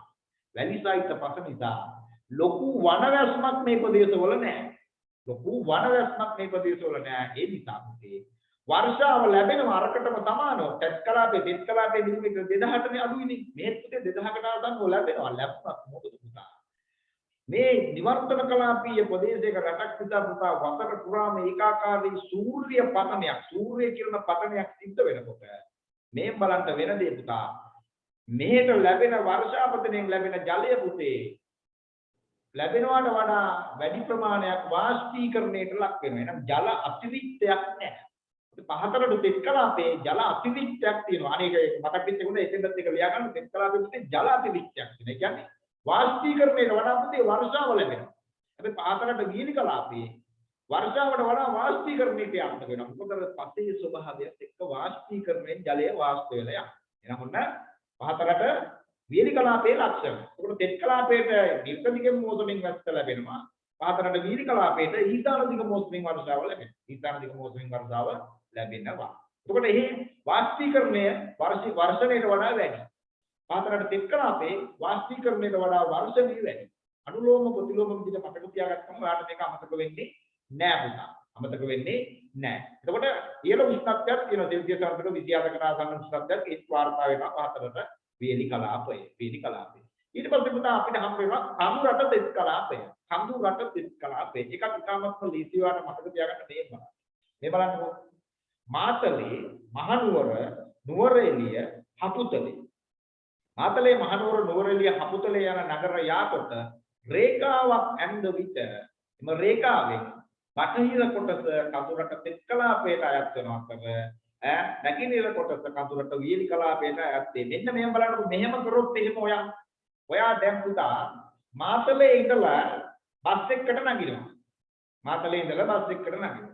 බස් එකට නැගලා හපුතලේ යනවා ඔයා. යන්නේ කොහෙන්ද? මාතලෙන් මහනුවරට ඇවිල්ලා මහනුවරෙන් නුවරඑළියට ගිහලා නුවරඑළියෙන් හපුතලේට ගියොත් එහෙම පුතා ඔයා. හරිද? හපුතලේට ගියොත් එහෙම ඔයා. අන්නේ යනකොට පුතා ඔයකේ එතකොට අපි ඒ පාර රේඛාවක් කියලා ගත්තොත් පුතා ඒ රේඛාවෙන් බටහිර කොටස කඳුරට තෙත් කලාපයේ බවට පත් වෙනවා. ඒ කියන්නේ අනිත් පැත්ත කඳුරට වියලි කලාපය වෙනවා ඔටෝමැටිකලි. මේ බලන්න හරිද? සාමාන්‍ය වාර්ෂික වර්ෂාපතනයේ පුතා මිලිමීටර් 3000ක් පමණ වාර්තා වෙනවා. අපි දන්නවා මාලිගොඩ කෙලින්ව මේක ස්ථාපිත වෙලා තින්නේ එහෙ. හරිද? මේ මාලිගොඩ වටවල කෙනිල්ව වැනි ස්ථාන වලට මිලිමීටර් 5000ක් පමණ වර්ෂාවක් ලැබෙනවා. හරිද? ඒකට වැඩිම වර්ෂාපතන ලැබෙන තැන මාලිගොඩ අපි. හරිද? මෙන්න මේ ටික ස්ථාපිත වෙලා තින්නේ කඳුරට තෙත් කලාපය. හරි? කඳුරට තෙත් කලාපය. ඊට පස්සේ අපිට හම් වෙනවා කඳුරට වියලි කලාපය. ඔන්න රේඛාවෙන් අනිත් පැත්ත මේ බලන්න. මාතලේ නුවරඑළිය මහනුවර හපුතලේ යන නගරයා කොට රේඛාවක් ඇඳ විට මේ රේඛාවෙන් නැගෙනහිර කොටස කඳුරට වියලි කලාපයේ පිහිටීම කඳුරට වියලි කලාපය හැටියට අපි හඳුනා ගන්නවා. හරිද? මීටර් 300ට වඩා උස් බිම් අයත් වේ. පුතා මීටර් 300ට වඩා උසයි. හරිද? මීටර් 300ට වඩා උස් නිර්තදිග මෝසම් සුලං මුවාවේ පිහිටා සිටි බැවින් වසරේ වැඩි කොටසක් වියලි සුළං වලින් යුක්තයි. සාමාන්‍ය වාර්ෂික වර්ෂාපතනය මිලිමීටර් 2300 සිට 3000ක් පමණ වේ. ඉතාලික මොහොතේ වර්ෂාපතනය ලැබෙන්නේ. බලන්න ඔකට පොඩි කටලිලි සාගත ගතියක් තියෙනවා දරුවන්. ඒ නිසා රූප සටහන මෙන්න. දැන් බලන්න ඔබ පුතාලා වගේ දැන් ඔය කිව්වේ කතන්දරේ මේක පුතා. මෙන්න ඉන්දියන් සාගරේ මුතු ඇටේ. හරි? හරිද? දැන් මේකේ කඳුරට වියලි and පෙත්. හරිද? වියලිසා පෙත්. මේ කතාවේදී මාතලේ මහනුවර නුවරඑළිය අකුතලේ දක්වා රේඛාවක් ඇන්තොත් ඒ රේඛාවෙන් බටහිර කොටස අතුරට සෙත් කලාපයේ වෙන අතර මාතලේ නුවරඑළිය අකුතලේ රේඛාවෙන් බටහිර කොටස අතුරට වියලි කලාපයේ බවට පත් වෙනවා. අතුරට වියලි කලාපයේ බවට පත් වෙනවා. ඒක මතක තියාගන්න තියෙන පුතා මේක තමයි ක්‍රමය වෙන ක්‍රම නෑ. අපි නිකන් ලොකුවට මෙවුවා හිතලා නිකන් අකුල් දේශම් වල ඔබාගෙන පාඩම් කරන්න වැඩක් නෑ ප්‍රැක්ටිකල් නුඹ. එතකොට පුතා මේ පුතා මේ මොකද්ද මධ්‍යම කඳුකරේ. හරිද? ඒක නැත්නම් පොඩි එකාගේ චිත්‍ර පොත වගේ වෙනවා. මේ බලන්න මධ්‍යම කඳුකරේ. හරි? ඒක ඔබ ඔළුවට ගන්න යුත්තේ පුතා මෙහෙම. නැත්නම් මේක ප්‍රැක්ටිකලි ඔයාලා ඔළුවට එන්නේ නෑනේ. එන්න මධ්‍යම කඳුකරේ. දැන් පුතා මධ්‍යම කඳුකරේ අපි ඉන්නේ පුතා මාතලේ නුවරඑළිය අකුතලේ. හරිද? එන්න රේඛාව කියන රේඛාව ඇන්දොත් මෙන්න කලාපය වාතරට කඳුරට තෙත්නවා. මෙන්න කඳුරට වේලි කලාපය. එතකොට මීටර් 300න් ඉහළයි. හරිද? මධ්‍යම කඳුකරේනේ. දැන් පුතේ කඳුරට තෙත් කලාපයට වර්ෂාව ලැබෙන්නේ පහතරට තෙත් කලාපයට වර්ෂාව ලැබෙනවා වගේම විශාල වශයෙන්ම නිර්තදික මොහොතකින් තමයි. මොකද මේ හරියට බොරුවට දාගන්න පුතා කාරණේ නැත්තම් මේක රොබෝලා නෙවෙයි අපි. රොබෝලා නම් මොන ප්‍රශ්නයක් නැහැ. තොරතුරු ටික දත්ත ටික කවලා ගියාම එයා ලස්සනට වැඩේ කරන්නේ. මේ මොකද්ද?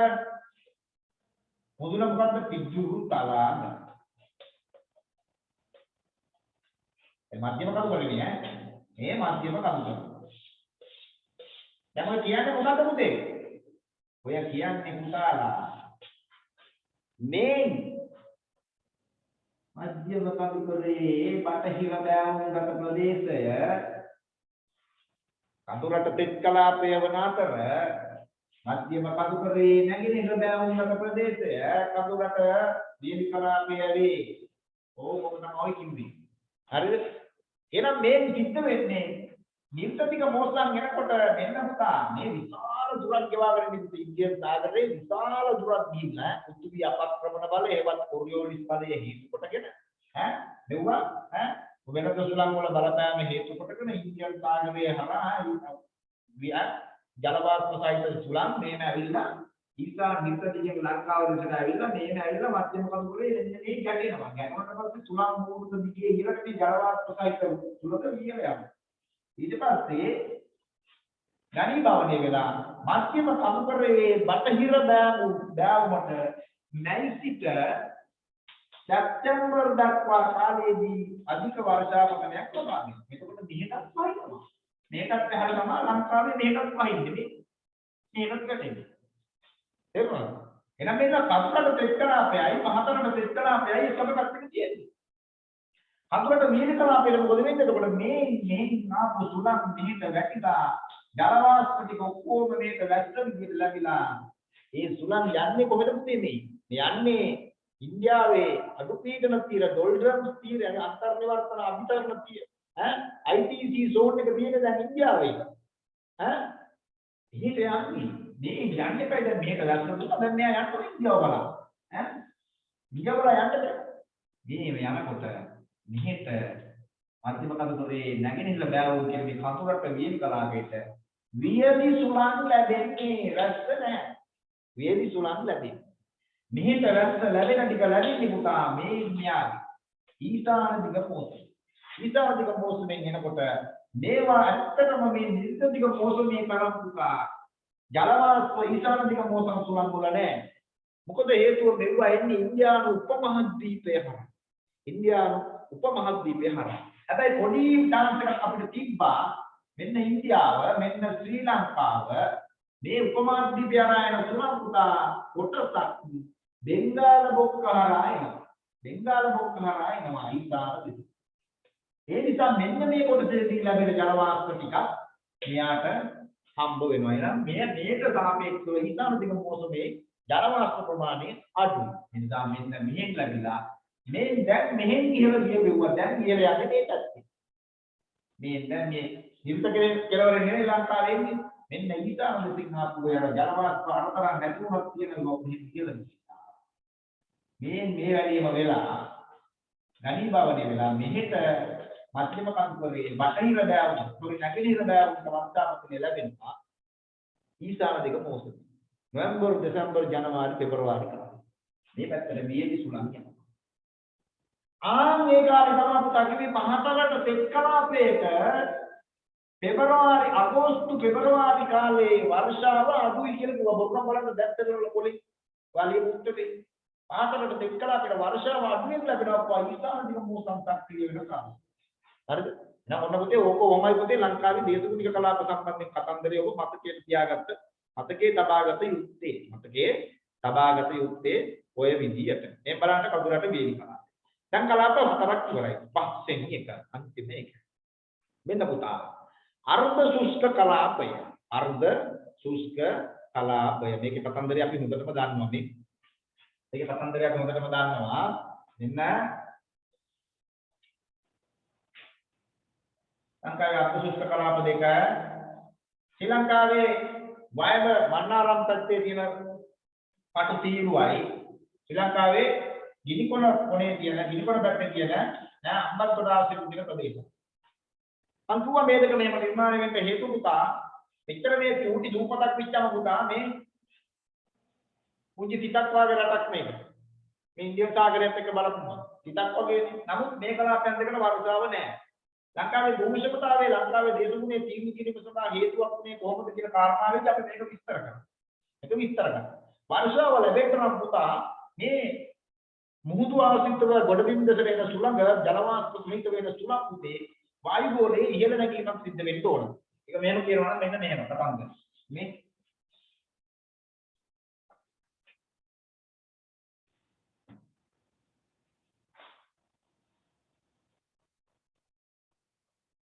මේ සාගර මේ ගොඩබිම් මේ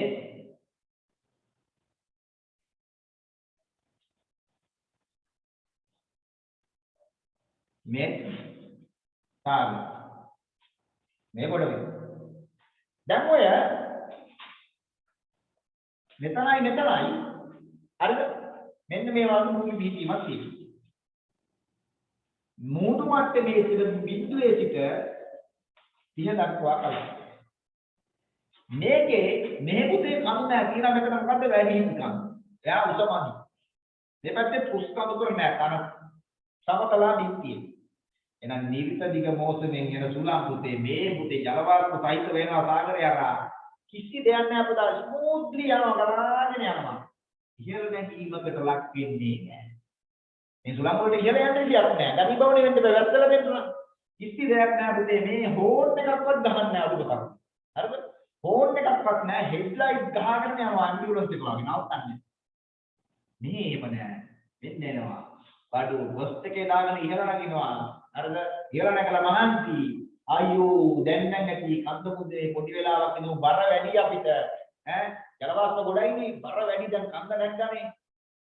දැන් කරන්න දෙයක් නැහැ ඉන්දියාවට ඕනේ නැහැ මේ වතුර ඉන්දියාවට ආස්ථාන්තර බලන්න යන්නේ ඉන්දියාවට ඕනේ නැහැ මේක කියලා මේ හලලා මෙයා යනවා ඉන්දියාවට මේ හලන්න දෙයක් නැහැ පුතේ යනවා මේ පොල් ගහකුව හැප්පුණොත් තමයි පොල් ගහක් තමයි කරන්නේ ඈ වැඩි කිනම් උසමදී කියන මෙන්න සුස්ත කලාවකට මේ විස්මානි වල ඉතින් මම ඔය වැඩිපුරත් එක කිව්වේ දේශගුණය හා භූෂමතාවයේ සම්බන්ධතාවයේ වාට මේක පැහැදිලි කර ගැනීමත් එක්ක මේ පුතේ සුස්ත කලාපයේ ලක්ෂණ ටික මේ බලන්න ශ්‍රී ලංකාවේ ගිනිකොන දිග සහ වයඹ දිග ප්‍රදේශයේ සුෂ්ක දේශගුණය ව්‍යාප්ත වෙනවා ඔක්තෝබර් නොවැම්බර් සහ දෙසැම්බර් යන මාසවල පමණක් වර්ෂාපතනය ලැබෙනවා.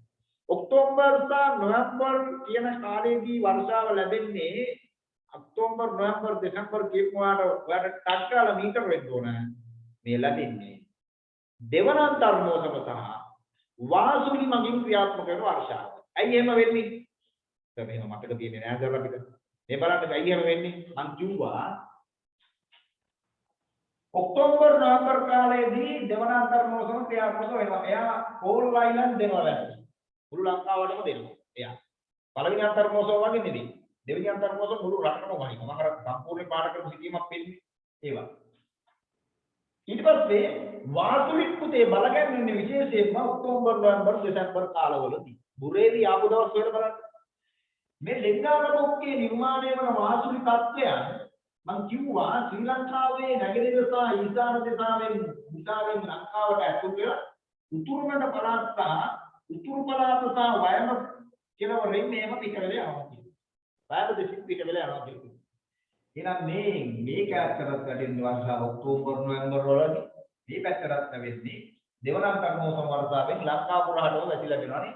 ඈ ඔක්තෝබර් නොවැම්බර් දෙසැම්බර් කාලවලදී. හරි. එහෙනම් මේ බලන්න ශ්‍රී ලංකාවේ ගිනිකොන අරේක හරි සාමාන්‍ය වාර්ෂික වර්ෂාපතන මිලිමීටර් 750 1250 අතර වාර්ෂික අවුරුද්දකම ලැබෙන්නේ. වසරේ මාස 6ක් පමණ නියමයක් දක්නට ලැබේ. වසරේ මාස 6ක් වගේ කාලයක් නියමයක් තියෙනවා. බොහෝමයක් මාසවල ලැබෙන වර්ෂාපතනයේ මිලිමීටර් 100ට අඩු. 100ට අඩු වර්ෂා. අටුපඳුරු සහ පතොක් වැනි ශාක වලින් යුක්ත වීම වැලි පත යන සාධක නිසා භූමිය තාපවත් වීම ඉහළයි. අටුපඳුරු සහිත පතොක් ශාක තියෙන අර්ධ ශුෂ්ක දේශගමනන් වල තියෙන ලක්ෂණ ටික ඔයාලට ලස්සනට මෙතන කල්ප ගන්න පුළුවන්. දැන් වෙලාවේදී අවොත්තේම ශුෂ්ක කලාපයේ තියෙන වෘක්ෂලතාවල ලක්ෂණ මොකක්ද කියලා අපි බියෝමොලොජි සාකච්ඡා කරා. හරිද? ශුෂ්ක කලාපවල තියෙන ලක්ෂණ තමයි විශේෂයෙන්ම ජලය වාෂ්පීකරණය ආරක්ෂා කර ගැනීම සඳහා කටු සහිත පත්‍ර තියෙන්නේ. ඊට පස්සේ කඳක් මහතයි ඒක විශේෂයෙන්ම ජලය රැස් කර තබා ගන්නවා. ඒ විතරක් නෙවෙයි පොළොවේ ඉතාමත්ම ගැඹුරින් භූගත ජල මට්ටම තියෙන නිසා පාංශු ජලය ඉතාමත්ම ගැඹුරින් තියෙන නිසා මේ ශුෂ්ක කලාපවල සාකවල මුල් පුතේ විශාල වශයෙන් පොළොව අභ්‍යන්තරයට ගමන් කරනවා. දිග මුල් සහිත සාක මේවා තමයි තියෙන්නේ පුතේ. හරිද? වැලි සහිත පත නිසා වාෂ්පීකරණය වැඩි. වාෂ්පීකරණය වැඩි. හරිද? එහෙනම් අමිතර ලංකාවේ දේශගුණ කලාප සම්බන්ධයෙන් ඔයාලට සැලකිය යුතු අවබෝධයක් එන්න ඇති කියලා. පුතේ මට කියන්න පුතේ අද සම්බන්ධ වෙන දරුවන්ට ගැටලුවක් තියෙනවද කියලා පුතාලට?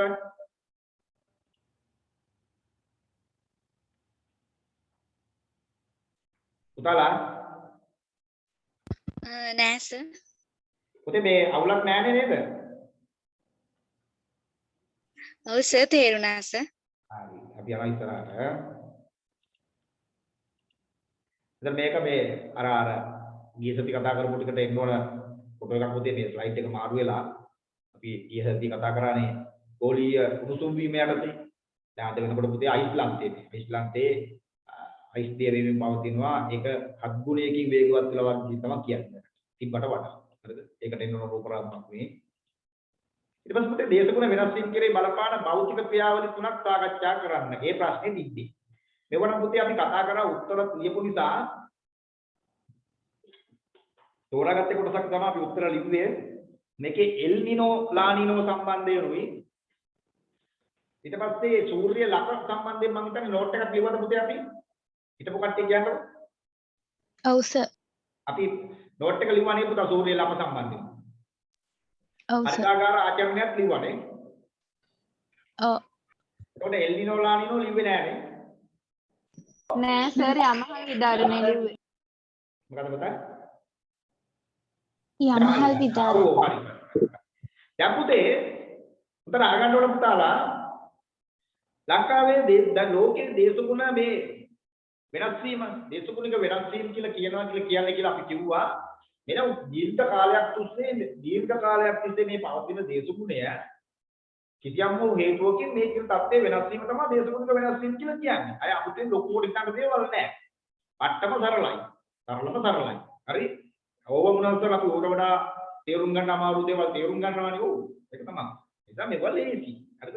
එහෙම අනුව බැලුවම මේ දේශගුණ වෙනස් වීම කෙරෙහි බලපාන සාධක ප්‍රධාන වශයෙන් කොටස් දෙකකට කඩනවා කියලා අපි දන්නවානේ.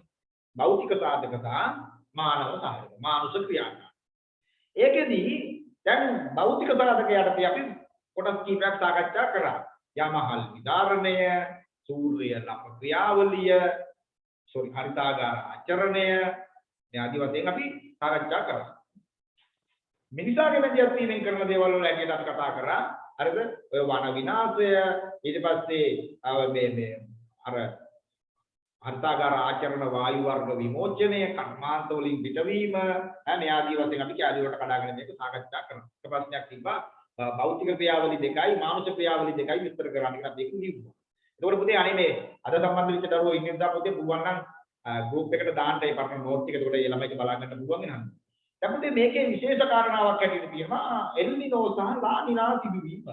එල් නිනෝ සහ ලා නිනා සිදුවීම. මම මේක දැන් අද හිතුවා පුතේ ඔයාලට මේක දැන් ඔයාලා අහලා තියෙනවා ඔයාලා දන්නවා මොකද්ද කතන්දරය කියන එක. ඒ වුණාට මම හිතනවා ගොඩක් දරුවන්ට මේක අහුවෙන්න නැතුව කියලා මතක තියාගන්න පොඩි අමාරු ගතියක් තියෙන්නේ ඕක. ඕකේ පදනමත් එක්ක ඔයාලා ආපු නැති නිසා. මේ බලන්නකො. දැන් මේ පුතේ මේවනේ ප්‍රාදූර්භූත දේවල් සිද්ධ වෙන්නේ නැහැ සෝපාදාමේ. ප්‍රාදූර්භූත කියලා කියන්නේ ඉබේ පහළ වෙච්ච. ඉබේ පහළ වූ හෝ ප්‍රාදූර්භූත හේතුවක් නැතුව දේවල් සිද්ධ වෙන්නේ නැහැ. හේතුවක් නැතුව දේවල් සිද්ධ වෙන්නේ නැහැ. මේ බලන්නකො. දැන් අපි දන්නවා පුතේ ලෝකයේ පීඩනයේ තිරස්‍යාප්තිය අපි දන්නවා. පීඩනයේ තිරස්‍යාප්තිය මෙන්න මෙහෙම වැඩි පීඩන සමකාලීන පීඩන අපි අපලකට හින්දා මොන කොබඩ මට මේ සරල අවබෝධය ගන්න කරපානේ මොකටද තියාගන්නකො. හරිද? දැන් තාක්ෂණික ඉන්න පරීක්ෂ. මෙහෙම පෘථුවියේ පීඩනයේ තිරස්‍යාප්තිය මෙන්න මෙහෙම සමකාලීන පීඩන තියෙන සෞම්‍ය කලාපේ වැඩි තියෙන උපරිවර්තන අල්පන ආකාශය දව වැඩි පීඩන තියෙන කියන මෙහෙම පීඩන තීර කීපයකට බෙදෙනවා. දැන් මෙන්න මේ පීඩන තීරයන් අතුරින් පුතේ සුළං වායු ගෝලයේ ප්‍රාථමික සංසරණයට දැන් කතා කරනවානේ. මෙන්න පුතා වැඩි පීඩන වල සිට අඩු පීඩන දෙසට. උත්තරාර්ධ ගෝලයේදී මොකද වෙන්නේ? මෙන්න උතුර. මෙන්න දකුණ. උත්තරාර්ධ ගෝලයේදී සුළං සංසරණයේදී සිද්ධ වෙනවා කියුවා පෘථිවි කොරියෝලිස් බලය මත උත්තරාර්ධ ගෝලයේදී වමාවර්ත දක්ෂිනාවර්ත සුළං කරගෙනවා. ඔබලෝසි කතා කරගෙන. මෙන්න කතා කරගෙන. කට. උත්තරාර්ධ ගෝලයේදී වමාවර්ත සුළං කරගෙනවා. දක්ෂිනාර්ධ ගෝලයේදී උත්තරාර්ධ ගෝලයේදී දක්ෂිනාර්ධ ගෝලයේදී වමාවර්ත සුළං කරගෙනවා. මේ කොරියෝලිස් බලය කොරියෝලිස් කියන එක නම හොයාගත්ත නිසා මේක පෘථිවි අපක්‍රමණ බලය කියලා අපි කියන්නේ. පෘථිවි භ්‍රමණයේ හේතු කොටගෙන දා ගෝල පෘථිවි ගෝලාකාර බව සහ භ්‍රමණයේ හේතුවෙන් තමයි මේ වැඩේ සිද්ධ වෙන්නේ. එතකොට දැන් මේක බලන්න පුතා. උත්තරාර්ධ ගෝලයේදී දක්ෂිනාවර්තව කැරකෙන නිසා මේ පුතා මේ සුළං සෞම්‍ය වැඩි පීඩන කලාපයේ සිට සමක අඩු පීඩන කලාපයට මේක සුළං හමනවා. මේවා ඊසාන දිශානකතුව මේනවා. ඒක වෙනම සුළං කියලා අපි කියලා. මෙහෙන් එනවා ගිනිකෝ දිශානකතුව කැරකෙන මේ අපක්‍රමණයවත් කොරියෝලිස් බලය නිසා තමයි මේ දිශාන වලට මේ හැදෙලා තියෙන්නේ. මෙන්න මේ පැත්තේ වෙන සුළං මෙහෙම. අර්ථකථන මේම ඇවිල්ලා පුතේ මෙවුව මේම අධිසරණය වුණාම මේ බලන්න සිද්ධ වෙන දේ. මේ සුළං අධිසරණය කියන්නේ මූණේ මූණට හම්බ වෙනවා. එතකොට දුවේ පුතේ මේ සුළං එකට හම්බ වුණාම මේ වෙළඳ සුළං පුතේ නිතරම මේ විවර්තන කලාපයේ පුතේ හමන්නේ පුතා නැගෙනහිර සිට බටහිර දිශානුගතව වෙළඳ සුළං හමන. වෙළඳ සුළං හමන. එතකොට දැන් වෙන පාටකින් අදිනවා මේ රූපේ. මේ බලන්නකො වෙන පාටකින් එන රූපකට. බලන්න පුතේ කතන්දරය ඈ. ගොඩාක් අමතක වෙන්න පුතේ කවදාවත්. පංචමහා වේද ඈ. දවසක් ගන්න පුතේ වලට ලෝක සිටියම අදිනවා මේ යන තර තියෙන ඔක්කොම ඔයාලා කියන්න මමත් කියනවා ඔයාලත් කියන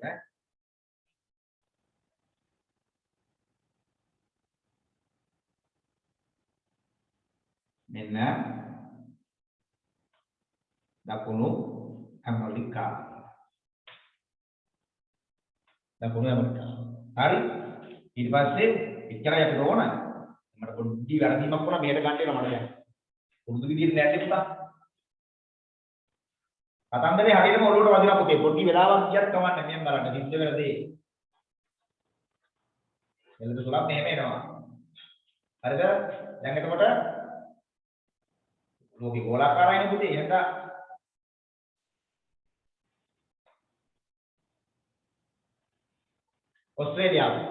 ඔස්ට්‍රේලියානු මාධ්‍යය දැන්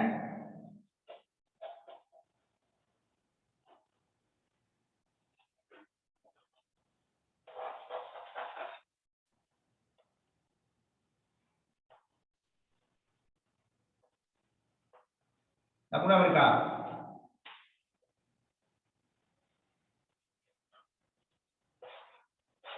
හරි ඔයාලගේ අනිත් ඕනේ අපිට අදාළ ටික තිබ්බම දැන් පුතේ මේ බලන්න සිද්ධිය නැගෙනහිර සුළං වෙනද සුළං මෙව්වා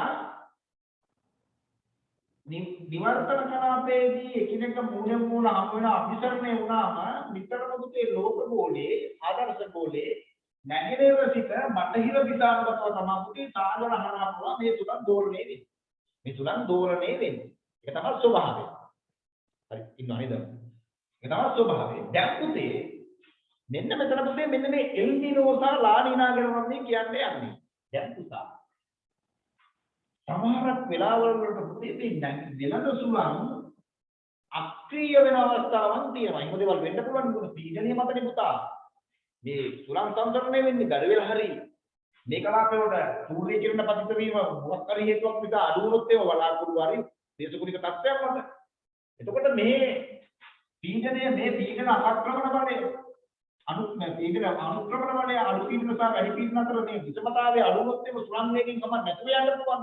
මෙන්න මේ නැගෙදෙන වෙළඳ සුළං මේ වෙළඳ සුළං පුතේ යම් හේකින් ක්‍රියාත්මක නොවුනොත් එහෙම ක්‍රියාත්මක නොවුනොත්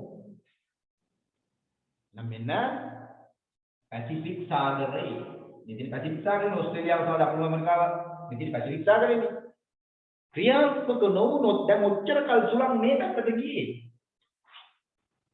උතේ මේක නතරුනේ ගමන මෙයාගේ මේ පැත්තේ ඉඳලා පුතා සුළං මෙන්න මේ පැත්තට එනවා උණුසුම් සාගර ප්‍රවාහ උණුසුම් සාගර ජල සුළං ඉන්නේ එහෙම සාගර පැසිෆික් සාගරයේ මත පිටින් මේ පැත්තේ තියෙන මේ පැත්තට නෙමෙයි ආවොත් මෙතන ඉහළ උෂ්ණත්වයකින් යුක්ත මේ දකුණු ඇමරිකාවේ කිලි පේරු මෙන්න මේ කලාපියාසිත මේ වෙරළාසන්නේ පුතේ සම්පූර්ණයෙන්ම පුතේ දේශගුණික තත්ත්වයන් වෙනස් වෙනවා දේශගුණික තත්ත්වයන් වෙනස් වෙන ඔන්න පුතා එල්නිනෝ මේ සිද්ධිය වෙන්නේ ක්‍රිස්මස් මාසේ නත්තල් මාසේ නිසා මෙයාට ක්‍රිස්තු දරුවා ජේසු දරුවා විවිධ නම් කියනවා හරිද අව එන්න වලට කියනවා පිරිමි දරුවා කියලා මේක අනිත් පැත්ත ලානිනා වලට කියනවා ගැහැණු දරුවා කියලා දැන් එන්නකො මම දැන් මේකට වඩා මේකෙන් දැන් පැහැදිලිව මේ රූප සටහනත් එක්ක මේ බලන්න එල්නිනා සහ ලානිනා එල්නිනෝ සහ ලානිනා මේ තියෙන්නේ ඔය මම ඔය කියපු මේ පැසිෆික් සාගර මේ දැන් මේ එල්නිනෝ සිද්ධාන්තය තමයි පුතේ මේ රූප සටහනෙන් ඔබට තේරෙන්නේ එහෙනම් මේ ස්වභාවිකව සාමාන්‍යයෙන් සිද්ධ වෙන ක්‍රියාදාමයේ තමයි ලෝකයේ නිවර්තන කලාපීය ආශ්‍රිත සාගර මත පිටින් උණුසුම් සාගර තියෙන සමකාසන්න ප්‍රදේශවල දීප සාගර තියෙන්නේ ඉහළ අක්ෂාංශීය ප්‍රදේශවල එතකොට මේ පැසිෆික් සාගරයේ උණුසුම් සාගර කලාප නිසා මේ ලෝක ගෝලයේ නැගෙනහිර දිශාවේ සිට වෙනද සුළං හමා යාම සිද්ධ වන්නේ බටහිර දිශාව මේ ගමන් කිරීම නතර වෙච්චම ඒකේ රියැක්ෂන් එක එනවා මේ පැත්තෙන් මේ පැත්තට හම් සුළං පුතේ මේ පැත්තට හමන්න ගන්න. එහෙනම් මේ ඔබට මේ රතු පාටින් වෙන්නේ උණුසුම් සුළං හමාගෙන ඇවිල්ලා මේ දකුණු ඇමරිකාවේ චිලි පේරු ආදී මේ වෙරළබඩ ආසිත ප්‍රදේශවල පුතේ පැමිණෙනවා. මොකද මේ අධික උෂ්ණත්වයේ මත පුතේ ඒ වායුගෝලයේ ඒ වටපිටාවේ ගොඩබිම් ප්‍රදේශවල පුතේ දේශගුණික තත්ත්වය සම්පූර්ණයෙන්ම වෙනස් වෙනවා. උෂ්ණත්වය ඉහළ යනවා. මම ඔබට කිව්වා මෙන්න මෙහෙම කතාවක්. මතකද? අද මේක මගන්නවා. මම එහෙම කතාවක් කිව්වා ඔයාලට. දේශගුණීය පාලනය කරන සාධක කාලගුණීය මූලිකාංග කතාවේදී මම කිව්වා මේ ඉන්නේ සූර්යයා. එන්න සූර්ය කියන පතිත වෙනවා. සූර්ය කියන පතිත වුණාම මේ පෘථිවි පෘෂ්ඨයේ වෙන මේ වායුගෝලයේ රත්තරන් ප්‍රසාරණය වෙනවා. රත්තරන් ප්‍රසාරණය වුණාම උත්තර තාපන ක්‍රියාවලියක ලක්කල උෂ්ණත්වය වැඩි වෙනවා. උෂ්ණත්වය වැඩි වෙනවා කියන්නේ මෙයා රත්තරන් ප්‍රසාරණය කරන මේ වායු අණුව දැල්ලි වී යනවා. නේද කියලා මෙයා ඝනීභවණය වෙනවා. ඝනීභවණය වෙලා වලාකුළු හැදෙනවා. වලාකුළු හැදෙන මේක තවදුරටත් සංකෘප්ත මට්ටමකට යහා ගිහිල්ලා මුණට පස්සේ වර්ෂාව නිර්මාණය වෙනවා. එහෙනම් ඔයාලා මම කියන්නේ උෂ්ණත්වය මත පුතා වායුගෝලයේ උෂ්ණත්වය මත බොහෝමයක් දේශගුණික ක්‍රියාකාරකම් තීන්දුව වෙනවා. ඒ නිසා තමයි කාලගුණයේ මූලිකාංග අතර ප්‍රමුඛය ප්‍රධානිය මූලිකම එක කිව්වේ අපි උෂ්ණත්වය. එහෙනම් මෙන්න පුතේ මෙතන මේ නැගෙනහිර සිට බටහිරට කියපු මේ වෙළඳ සුළං නතර වෙච්ච ගමන් අනිත් පැත්තෙන් මේ පැත්තට එනවා. ඊදනේ මත තමයි පුතේ ඒක සිද්ධ වෙන්නේ. හරිද? සාගර දියවැල් ක්‍රියාකාරීත්වය මේ ආදී වශයෙන් සාගර ජලයේ චලනයන් සිද්ධ වෙන්නේ පීඩනයයි. ඒකට පීඩනය නිසා මේ පැත්තේ වැඩි පීඩනයක් තියෙන නිසා අඩු පීඩන ප්‍රදේශ වල මෙන්න උණුසුම් ජලය හමාගෙන දැන් මෙතන නතර වුණා පුතේ මේතන සම්පූර්ණ උෂ්ණත්වය වෙනස් වෙනවා. උෂ්ණත්වය වෙනස් වුණාම මෙතන අඩු පීඩන තත්ත්වයන් ඇති වෙලා මෙතන වාසුලික ආකාරීත්වය වායුගෝලයේ සුළං සංතරණයේ වෙනස් වීමකට ලක් වෙලා මේ දේශගුණික කාලගුණික අංගයන් වෙනස් වෙලා පුතේ මෙතන අධික වර්ෂාපත තත්ත්වයන් නිර්මාණය වෙනවා. ඒ විතරක් නෙවෙයි පුතේ ලෝකයේ තියෙන විශාල ඉතාමත්ම ජනප්‍රිය මත්ස්‍ය භූමියක් තමයි පුතේ මේ තීරු රට ආශ්‍රිත තියෙන භූමියේ මේ මත්ස්‍ය සම්පත් විනාශ වීම මෙයාගේ දේවල් සිද්ධ වෙනවා. එහෙනම් ඔන්න දේශගුණික වෙනස් වීම සඳහා බලපාන ස්වභාවික ක්‍රියාවලියක් මේ එල්නිනෝ තත්ත්වය. මේ බලන්නකො. හරිද? සුලි කුණාටු සැඩ සුළං අධික වර්ෂාපතන නිර්මාණය වීමට මේ ක්‍රියාවලිය හේතුවක් වෙනවා. බොහෝමයක් පුතේ විභාගයේදී පුතේ MCQ වලට අහනවා එල්නිනෝ තත්ත්වය නිර්මාණය වෙන්නේ පැසිෆික් සාගරයේ කියලා අහනවා. එහෙනම් පුතේ මේ බලන්න. එල්නිනෝ නම් හැදෙන්නේ පුතේ පැසිෆික් සාගරයේ නැගෙනහිරට ප්‍රදේශයේ. එල්නිනෝ. මොකද පැසිෆික් සාගරයේ නැගෙනහිර දකුණු ඇමරිකාවේ බටහිර වෙරළ. එල්නිනෝ. හරිද? පැසිෆික් සාගරයේ නැගෙනහිර දකුණු ඇමරිකාවේ බටහිර වෙරළ තමයි එල්නිනෝ නිර්මාණය වෙන්නේ. ලානිනෝ ගැන මම ධම්ම කියන්නේ ලානිනා ගැන. දැන් ඔක්කොම පැත්තේ ඒවා. පැසිෆික් සාගරයේ නැගෙනහිර දිසින් නිවර්තන අක්ෂාංශ ආශ්‍රිතව සාගර ජලයේ අස්වාභාවික ලෙස උණුසුම් වීම. අස්වාභාවික ලෙස උණුසුම් වීම කියන්නේ මේ අස්වාභාවික කියන්නේ මේ පැත්තේ තිබෙන එක මෙහෙට ඇවිල්ලා තමයි උණුසුම් වෙන්නේ. නිකම්ම උණුසුම් වෙන්නේ නෑ පුතේ. නිකම්ම එතන විතරක් ඒවත් වෙන්නේ නෑ. ඒකේ විද්‍යාත්මක ක්‍රියාවලිය මේක තමයි. වෙළඳ සුළං නතර වෙනවා අනිත් පැත්තට එනවා ගලන. ඒක උනේ. හරිද? උණුසුම් වීම ඒ නිසා ඇතිවන වායු පීඩනය සුළං රටාවේ වෙනස් වීම අපි එල්නිනෝ තත්ත්වය හැටියට හඳුනා ගන්නවා. විශේෂයෙන්ම පුතේ මෙන්න මෙතන පුතේ පොඩි පරස්පරතාවයක් තියෙනවා. දැන් සමහරක් තැන්වල තියෙනවා වසර 3ක් 5ක් වැනි කාලයකට වරක් ඇති වෙනවා. 3ක් 5ක් වැනි කාලය. එමෙන්න මාස 9ක සිට වසර 2ක් වැනි කාලයක් තිස්සේ ක්‍රියාත්මක වෙනවා කියලා කියනවා. දැන් මම මේ දාලා දෙන පුතේ ගුරුවක් පුතේ තියෙන ටයිම් ටේබල් එක. එහෙනම් මේක ඔයා මතක තියාගන්න. වසර 3ක් පුතා උදේ මොකක්ද ප්‍රශ්නයක් දැන් නෑනේ හරි එහෙනම් මාස 9ක විතර පුතේ වසර 2ක් වැනි කාලයක් වෙන ක්‍රියාත්මක වෙන්න ඉඩ තියෙනවා කියලා එහෙම කියනවා වෙනස් වෙන්න පුළුවන් ඉඳලා ඉතල වෙනස් වෙන්න පුළුවන් හරිද දැන් බලන්න පැසිෆික් සාගරයේ නිවර්තන කලාපයේ බටහිර සහ නැගෙනහිර අන්තවල තිබුණ පීඩන අඩු වැඩි වීම ඉහළ පහළ පැද්දෙන රටාව එල්නිනෝ සංසිද්ධියේ පදනම පැසිෆික් සාගරයේ නැගෙනහිර සහ බටහිර කියන මේ අන්ත දෙකේ උෂ්ණත්වය සහ පීඩනයේ අඩු වැඩි වීම ඉහළ පහළ පැද්දීමේ ස්වභාවය රටාව මත තමයි පුතේ එල්නිනෝ සංසිද්ධිය නිර්මාණය වෙන්නේ. එල්නිනෝ සංසිද්ධිය නිර්මාණය වෙන්නේ නම් ඒ පීඩනයේ අඩු වැඩි වීමට හේතු වුනේ පුතේ වෙළඳ සුළං වල හැමීමේ වෙනසක් සිදුවීම මත. එම් බලන්න අර කියපු රූප දෙකට මේ තියෙන්නේ පෙරල් හැඩ්ලි ද්‍රවක සෛල කියලා ත්‍රි සෛල තියෙනවා වායුගෝලීය සංකරණයේදී අපි සාකච්ඡා කරනවා මේ ක්‍රියාවලිය සිද්ධ නොවි යාමේ ප්‍රතිඵලයක් ඇටියට තමයි පුතා මේ સિદ્ધාන්තයට මූලික සාධකය වෙන්නේ. මේන් ක්‍රියාව. හරිද? ක්‍රියාදාමය සාමාන්‍යයෙන් මේ සිද්ධ වෙන සාමාන්‍ය සිදුවීම මේ. එතකොට මේ කියන්නේ පුතේ ලානිනා තත්ත්වය. දැන් ඔබට පේනවා මේ එල් නිනෝ වලදී මේ පැත්තට උණුසුම් වායු ධාරාව ආවා. එතකොට වෙන්නේ පුතා මේකේ දෙපැත්තක් තියෙනවා පුතේ මේ බලන්න. දැන් මෙන්න මේ ඕස්ට්‍රේලියාවේ ඊශානදික වෙරළ සීමාව සහ අග්නිදිග ආසියානු කලාපයට අධික සිසිල් දේශගුණයක් නිර්මාණය වෙනවා එල් නිනෝ වලදී. එහෙනම් මේ පැත්ත උණුසුම් වෙනවා පැසිෆික් සාගරයේ නැගෙනහිර පැත්ත, පැසිෆික් සාගරයේ බටහිර පැත්ත පුතා මේ තිබ්බේ උණුසුම් මේ උණුසුම් සහිත ජල ධාරාව මේ පැත්තට ආවට පස්සේ මෙහි සිසිල් වෙනවා. ඕස්ට්‍රේලියාව ඇතුළේ මේ අග්නිදිග ආසියානු කලාපය අධික සිසිල් වීම මත පුතේ මේ පැත්තේ පීඩනය වැඩි වෙලා එහි ඉඳලා මේ පැත්තට සුළං අමාරම් මේ වායු ගෝලයේ තියෙන ජල වාෂ්ප ආදී සියලුම දේවල් අරගෙන මෙහෙට එනවා. මෙහෙට අධික වර්ෂාවතන තත්ත්වයක් නිර්මාණය වෙනවා. මොකද වායු ගෝලයේ ජල වාෂ්ප ප්‍රමාණය වැඩි නිසා මේ සංවහන ක්‍රියාවලිය බල ගැන්වෙනවා. උෂ්ණත්වයේ මත පීඩනය හේතු කොටගෙන මේ එන සුළංුත් එක්ක මොකද විශේෂයෙන්ම අර මේ අන්තර්නිවර්තන අභිසරණ කලාපයේ පිහිටා ඇති බැවින් ඔබට මේ පේන රතු පාටින් පේන පුතේ සමකය වා දන්නවා සමකය යන්නේ මේ කැරිබියානු දූපත් හරහා මේ යනවා කියලා දන්නවා. මේ සමකය තියෙන්නේ. ඒකෝට මේ ප්‍රදේශයේ සංවහන ක්‍රියාවලිය බහුල සිද්ධ වෙනවා. සංවහන තුලං වාසුලි ක්‍රියාත්මක වල මේට අධික වර්ෂාපතනයක් ලැබෙනවා. මේට අධික සිසිල් වීලි දේශගුණයක් නිර්මාණය වෙනවා. ඔන්න එල් නිනෝ වල ප්‍රතිඵලය. ඊට පස්සේ මෙන්න මේකේ අනිත් පැත්ත කිව්වම ලා නිනා වල කේන්ද්‍රය. ලානිනා බොහෝ දුරට පුතේ ගෑනු දරුවා කියලා තමයි පුතේ මෙයාලා හඳුන්වන්නේ. ගෑනු දරුවා කියලා හඳුන්වන්නේ. එතකොට පුතේ මේ තිබ්බේ தত্ত্বය සම්පූර්ණයෙන්ම මේ උණුසුම් දේශගුණික වටපිටාව සම්පූර්ණයෙන්ම පුතේ මේ පැත්තට දෝලණය වෙනවා. එහෙනම් පුතේ ඕන්න මේ පැත්තට මේ වර්ම් වෝටර් උණුසුම් ජලය මෙහෙට ඇවිල්ලා සාගරයේ ජලය උණුසුම් වෙනවා. මේ දැන් සිසිල් වෙන සාගර ජලය. එහෙනම් මේ සාගර ජලය උණුසුම් වීම මත පුතේ මෙහෙන් මොකද වෙන්නේ? අඩු පීඩන තීර නිර්මාණය වෙලා අඩු පීඩන කේන්ද්‍ර නිර්මාණය වෙනවා. මෙහි තියෙන ජලය ඔක්කොම ටික මේ පැත්තට අදගෙන යනවා. මෙහි දැන් වායු ගෝලයේ ජල වාෂ්ප ප්‍රමාණය වැඩිලා සංවහන ක්‍රියාවලියකින් මේක අධික වර්ෂාපතනයක් මේට ඇදහැරෙනවා. මෙහි පුතා අධික නියම් තත්ත්වයක් නිර්මාණය වෙනවා. විශේෂයෙන්ම ලැබුගිනි පවා නිර්මාණය වෙන පුතේ මේ අමතන ආදී වනාන්තරයේ අනිස්මක කර බැවුම් ප්‍රදේශවල.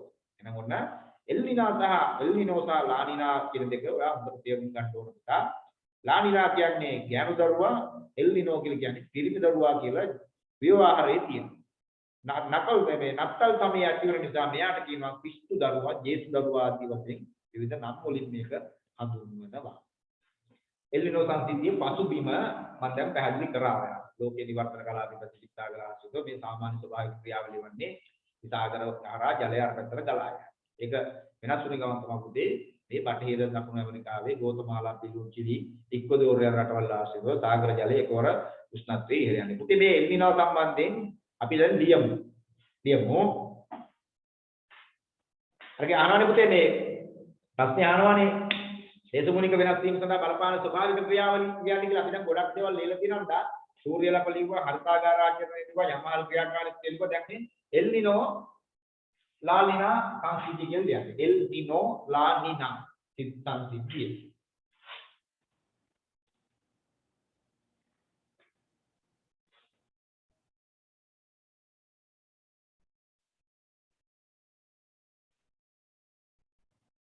ලියමු. පොතේ පොඩ්ඩක් මේ විස්තරය මම පොඩ්ඩක් ටිකක් පුළුල්ව දෙනවා. ඒක පොඩ්ඩක් පුළුල්ව මම මේ විස්තරය දෙනවා. මොකද මේක ඔබට වැදගත් වෙයි කියලා හිතන නිසා. හරිද? පුතේ ශ්‍රී ලංකාවට බලපෑමක් තියෙන පුතේ මේ එල් නිනෝ සංසිද්ධිය ලා නිනා සංසිද්ධිය වල. හරිද? මේ ඔයාලට පේනවා මේ අන්තිමික ආසියානු ප්‍රදේශ වලට මේ දේශගුණීය බලපෑම හේතු කොටගෙන පුතා අපිටත් මේකේ ප්‍රතිඵල ලැබෙනවා. මේ තත්ත්වයන් වල ප්‍රතිඵල බොහෝ දුරට අපිටත් ලැබෙනවා. නිසා ලියන්න පුතේ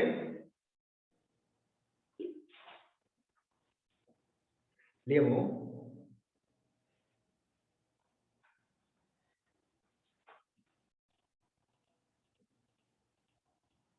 නිවර්තන කලාපීය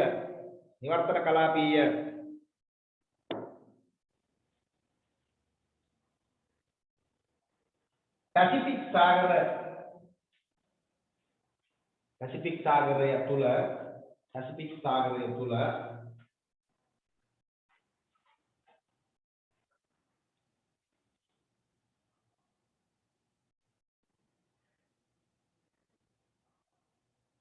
පැසිෆික් සාගරය තුල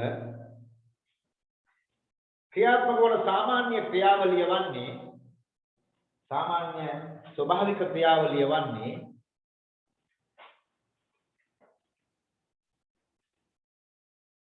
එම සාගරයේ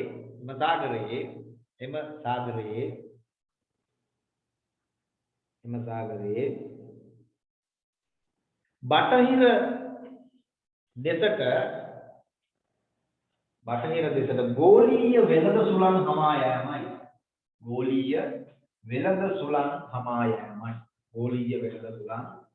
හමා යෑමයි.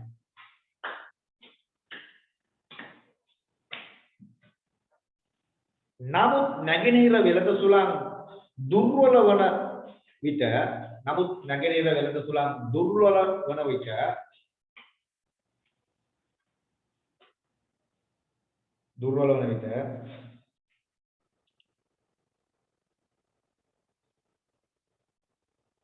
දුර්වල වන විට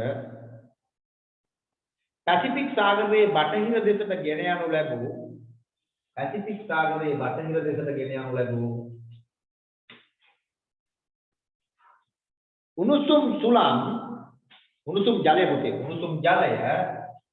උණුසුම් ජලය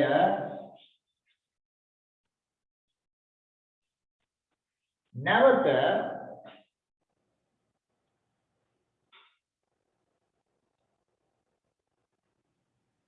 නැගෙනහිර පැසිෆික් සාගර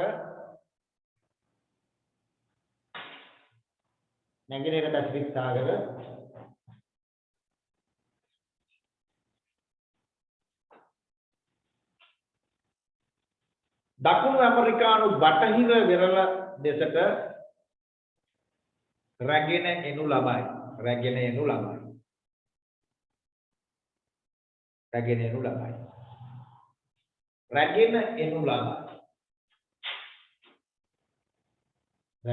ලබයි.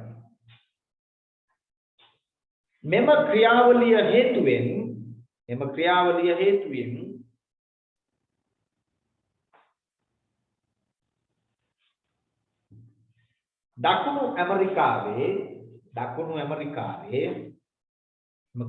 හේතුවෙන් දකුණු ඇමරිකාවේ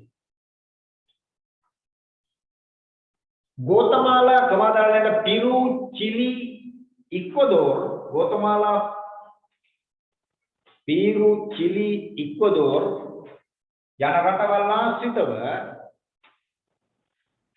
යන රටවල් ආශ්‍රිතව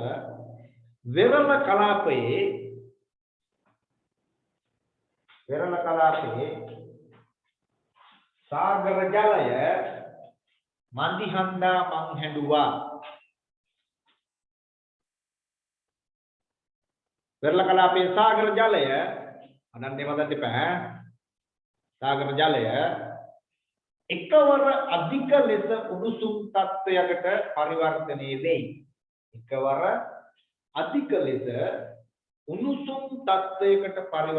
වෙයි.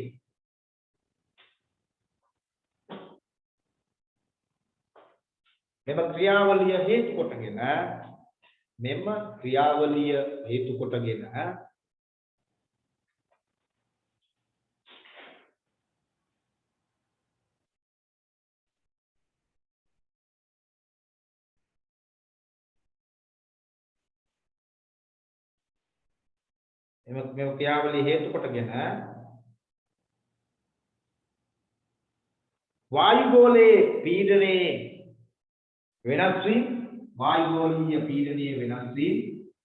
වායුගෝලයේ පීඩනයේ වෙනස් වීම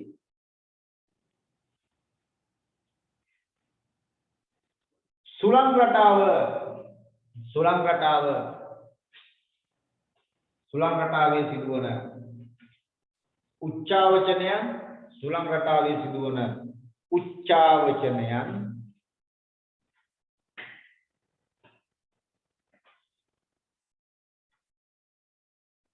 වායුගෝලීය පීඩනය වෙනස් වීම සුළං රටාවේ සිදුවන උච්චාවචනයන්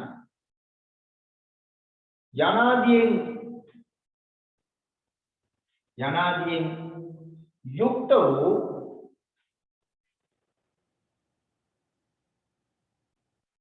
යුක්ත වූ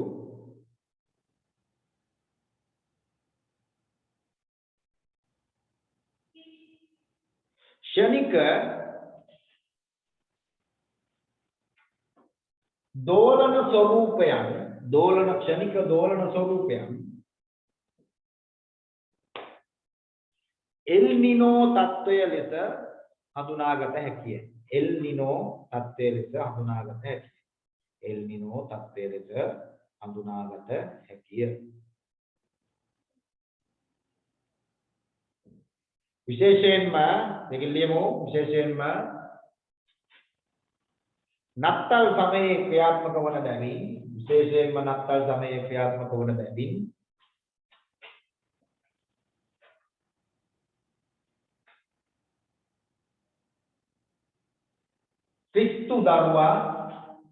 ක්‍රිස්තු දරුවා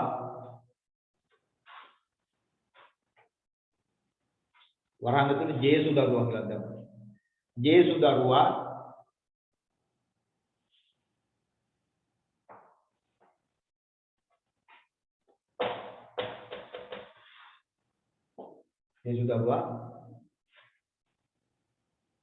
පොතේ පිරිමි දරුවා කියලා කියනවා. පිරිමි දරුවා යන අන්වර්ථ නම් වලින් හඳුන්වයි. අන්වර්ථ නම් වලින් හඳුන්වයි.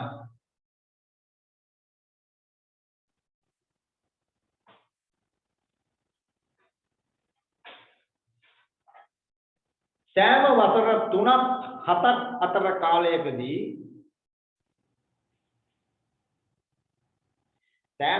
3-7ක් අතර කාලයකදී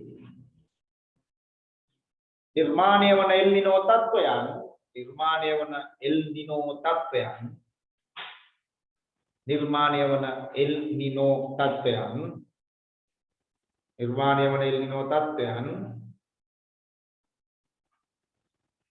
වසර අයියා මම ක්ලාස් එකේ ඉන්න මම ගන්නනේ මම ගන්න වසර අදිසි ගෝලයක් ආවොත් නිර්මාණය වන එල් නිනෝ තත්වයන් වසරක් හෝ ඊට වැඩි කාලයක් අඛණ්ඩව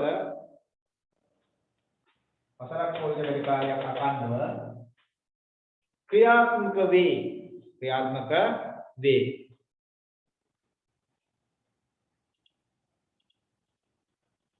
වේ.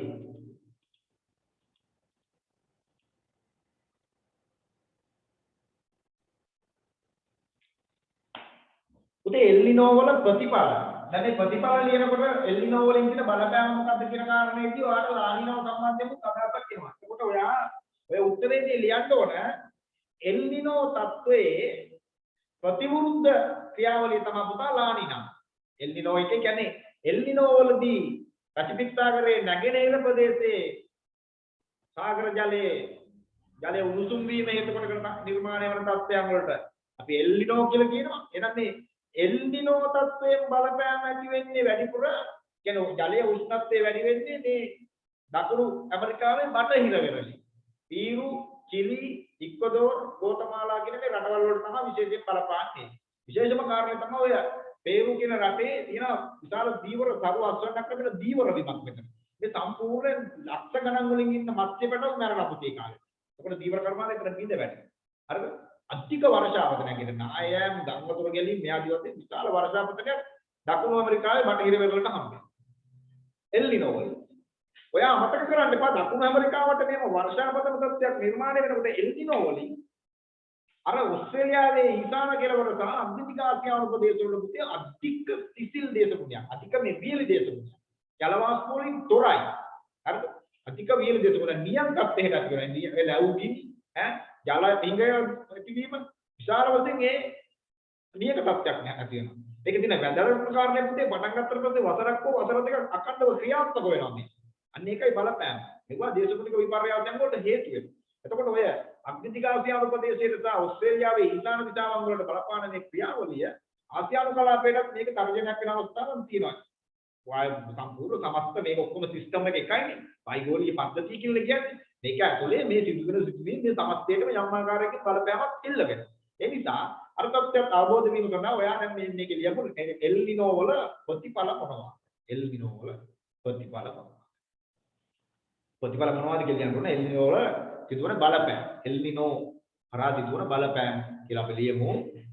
ගිනි කොන දිග ආසියාව සහ මොන කතන්දරේ ගිනි කොන දිග ආසියාව සහ උතුරු ඕස්ට්‍රේලියා ප්‍රදේශයේට අධික වියලි දේශගුණික තත්ත්වයක් නිර්මාණය වී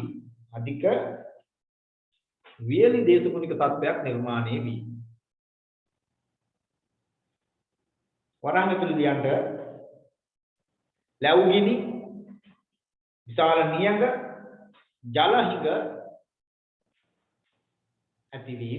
ඇතිවීම කියලා වරහන් ගන්නවා. එමෙන්ම දකුණු ඇමරිකානු බටහිර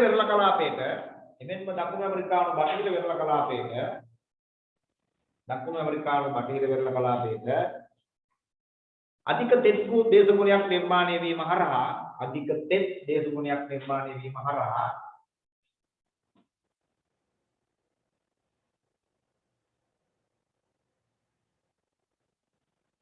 ඉහළ වර්ෂාවක්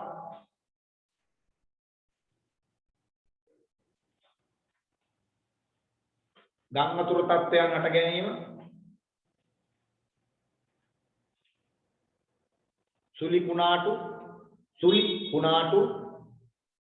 සුලි කුණාටු නිර්මාණය වීම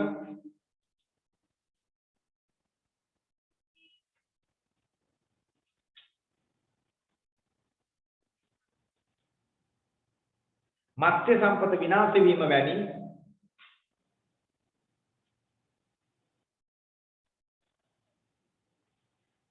තත්ත්වයන් නිර්මාණය වේ. එනම්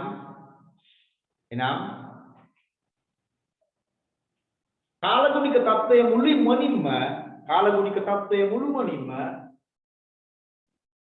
අන්තගාමී ස්වરૂපයක් ගනී. එල් නිනෝ වලින් කාලගුණික තත්ත්වය මුළුමනින්ම අන්තගාමී ස්වરૂපයක් වෙනවා. අපි අන්තගාමී කියලා සාමාන්‍යයෙන් සබදාමී කියන මේ කාලගුණිය සහ දේශගුණය කියන කාරණාවේදී ඉන්නේ මධ්‍යස්ථ මට්ටමකට තියෙන්නේ මේ හැම එකක්ම දැන් සෙටල් වෙලා. මේ මධ්‍යස්ථ මට්ටම වෙනස් වෙනවා මේ අන්තගාමී වෙන්න බලනවා. දැන් අපි දන්නවා ඒක ඔය දුරේලි කියන සුළි කුණාටු ආපු වෙලාවල් වල අපි දන්නවා මේ සාමාන්‍ය දැන් වැස්ස එනවා ඊට පස්සේ පායනවා සංවහන ක්‍රියාත්මක වෙනවා ධාරානිපාත වර්ෂා ගැටෙනවා අකුණු ගන්නවා ඒක තියෙනවා ඒක සාමාන්‍ය තත්ත්වය. හැබැයි මේ කියන සාමාන්‍ය තත්ත්වය සම්පූර්ණයෙන්ම බිඳ වැටෙනකොට එල් නිනෝ වල බලපෑම හේතු කොටගෙන. ඒ කියන්නේ දැන් අපි අර කියන්නේ යම් බුරේදී සුළු කුණාටුවේ ආවේ පුතේ ඊසානදික මොසම් තියෙන කාලයක්. හැබැයි සුළි කුණාටුව බලවත් වෙනකොට ඊසානදික මොසම් ක්‍රියාවලිය අක්‍රිය වෙනවා. මොකද අරයා දර වැඩි වෙනවා. අන්න ඒ වගේ මේ එල් නිනෝ සහ ලා නිනා සංසිද්ධිය හේතු කොටගෙන මේ පැසිෆික් සාගරයේ බටහිර සහ නැගෙනහිර කියන මේ ස්ථානයන් දෙකේ සම්පූර්ණයෙන්ම දේශගුණික තත්ත්වයන් කාලගුණික තත්ත්වයන් අන්තගාමී ස්වරූපයකට පරිවර්තනය කරනවා. මේක තමයි බලපෑම. හරිද? අන්තගාමී තත්ත්වයක් නිර්මාණය වෙන්නේ. එනිසා ශ්‍රී ලංකාව වැනි දකුණු ආසියාතික රටවලට වියලි දේශගුණික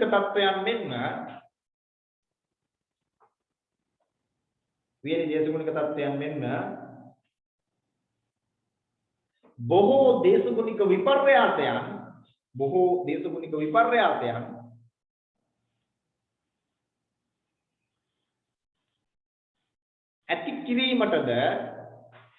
ඇති කිරීමටද මෙම එල් නිනෝ ලා නිනෝ සංසිද්ධිය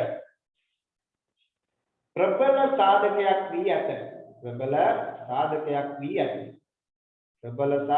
වී ඇත. එල් නිනෝ ලා නිනෝ සංසිද්ධිය ප්‍රබල සාධකයක් වී ඇත. වරාංගතර ලියන්න ප්‍රබල සාධකයක් වී ඇත.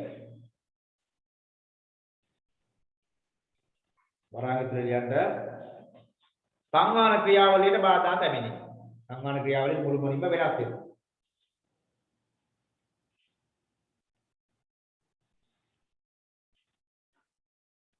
සංවහන ක්‍රියාවලියට බාධා ඇති වෙනවා.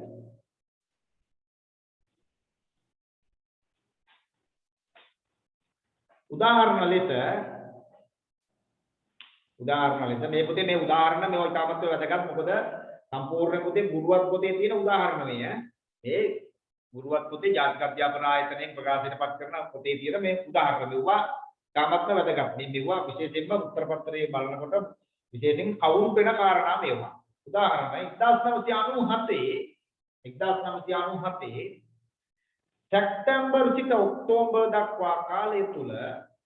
සැප්තැම්බර් සිට ඔක්තෝබර් දක්වා කාලය තුල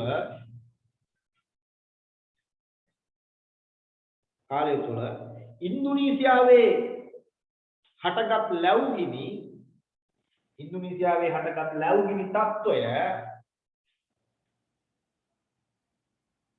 සහ ඔස්ට්‍රේලියන් ලැබුගිනි ඉතින් ඔස්ට්‍රේලියාව අද රටවල් වල ඔය ලැබුගිනි තත්ත්වයන් විතරම හට ගන්නවා. ඉන්දුනීසියාව සහ ඔස්ට්‍රේලියාව ලැබුගිනි තත්ත්වය. මේ අන්තගාමී දේශගුණික තත්ත්වයන් නිර්මාණය කිරීම නිසා. අවසාන වාක්‍ය ලියන්න පුතේ අවසාන වාක්‍ය දෙක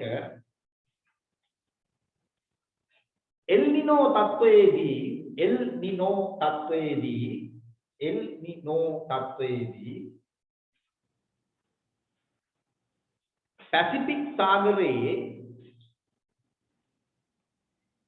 පැසිෆික් සාගරයේ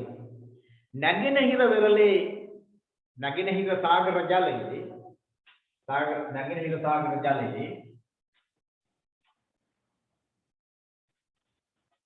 උෂ්ණත්වය ඉහළ යන අතර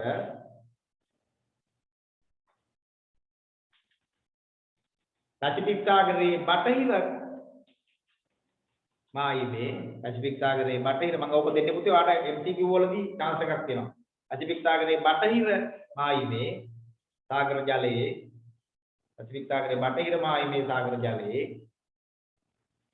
උෂ්ණත්ව තත්ත්වය පහළ බැසීමක් සිදුවේ. එල් නිනෝ වල පහළ බැසීමක් සිදුවේ.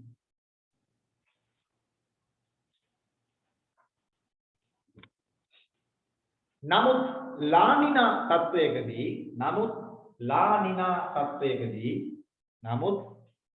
ලානිනා තත්ත්වයකදී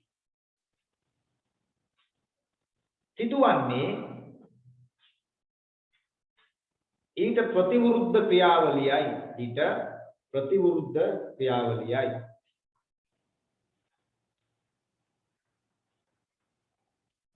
ක්‍රියාවලියයි. එනම්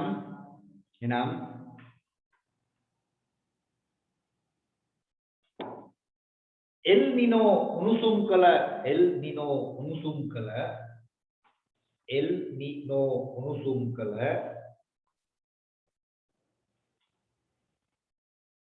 නැගෙනහිර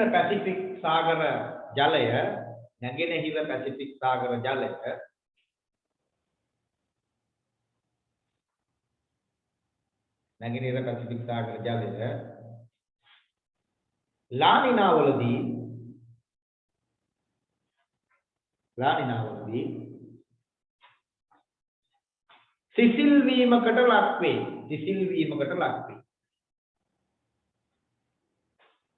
සිසිල් වීමකට ලක් වේ.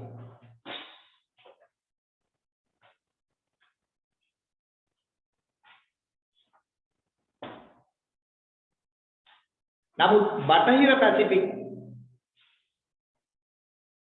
වෙරළාශ්‍රිත සාගර ජලය තමන් අතකින් මම පස්සේ ගන්නන්නේ. හරි. වෙරළාශ්‍රිත සාගර ජලය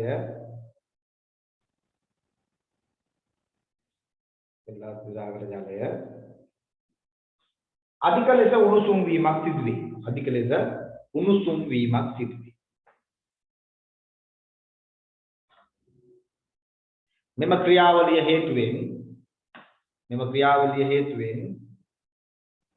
මෙම ක්‍රියාවලිය හේතුවෙන් උදේ තප්පරයක් දෙන්න. මෙම ක්‍රියාවලිය හේතුවෙන්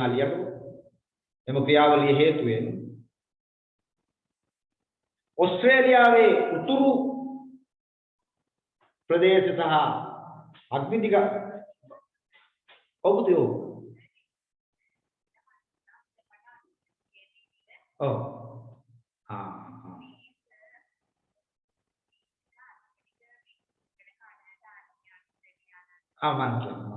මං කියන්නේ. හරිද? හරිද? හරි. ලියන්න පුතේ. ඕස්ට්‍රේලියාවේ උතුරු සීමාව සහ අධිදිග ආසියානු ප්‍රදේශවලට අධික වර්ෂාපතන තත්ත්වයක් සහිත කාලගුණික තත්ත්වයක් නිර්මාණය වන අතර අධික වර්ෂාපතන තත්ත්වයක් සහිත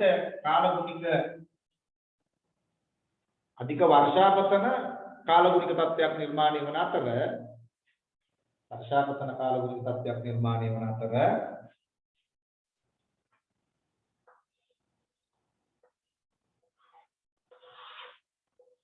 අනිත් කතාව දැන් ඔයාලට හිතලා ලියන්න පුළුවන් වෙනවා. පැසිෆික් සාගර නැගෙනහිර ප්‍රදේශයට පරායනතුලේ පීරු, චිලි, ඉක්වඩෝර්, ගෝතමාලා ප්‍රදේශයක අධික නියම් සහිත ස්වභාවයක් නිර්මාණය වී අන්තිම පේළිය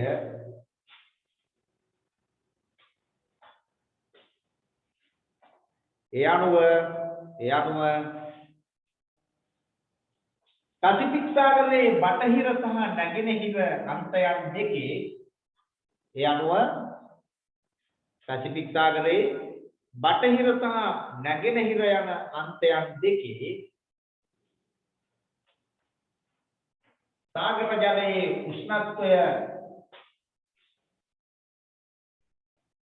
සාගර ජලයේ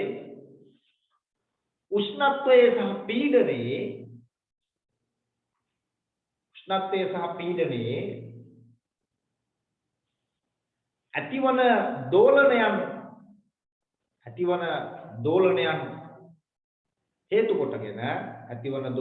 හේතු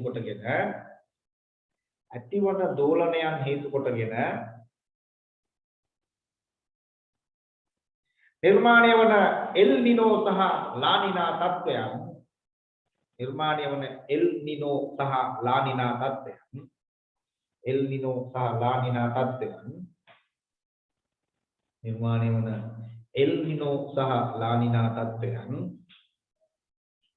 දේශගුණික වෙනස් වීම කෙරෙහි ගෝලීය දේශගුණික වෙනස් වීම කෙරෙහි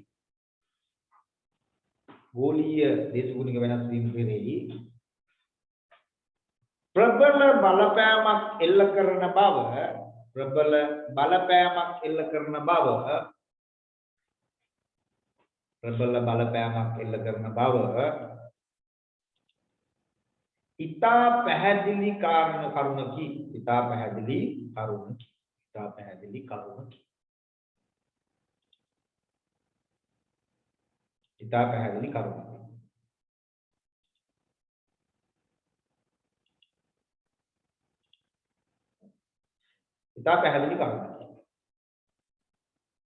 ඉතා පැහැදිලි කරුණකි. පුතාලා හරි. දැන් මට පුතාලා කියන්න දැන් පුතේ මයික් ඔන් කරන්න.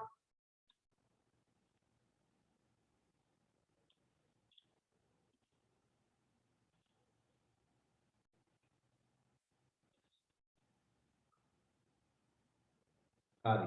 පුතේ මයික් තාම ලියන ගමන්ද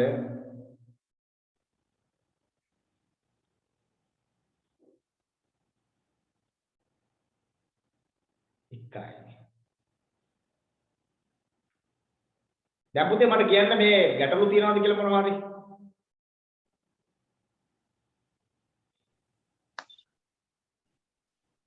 නෑ සර්. හරි. එතකොට පුතේ දැන් පුතේ අපේ කවුද පුතෙක් කතා කරන්නේ? කවුද පුතා?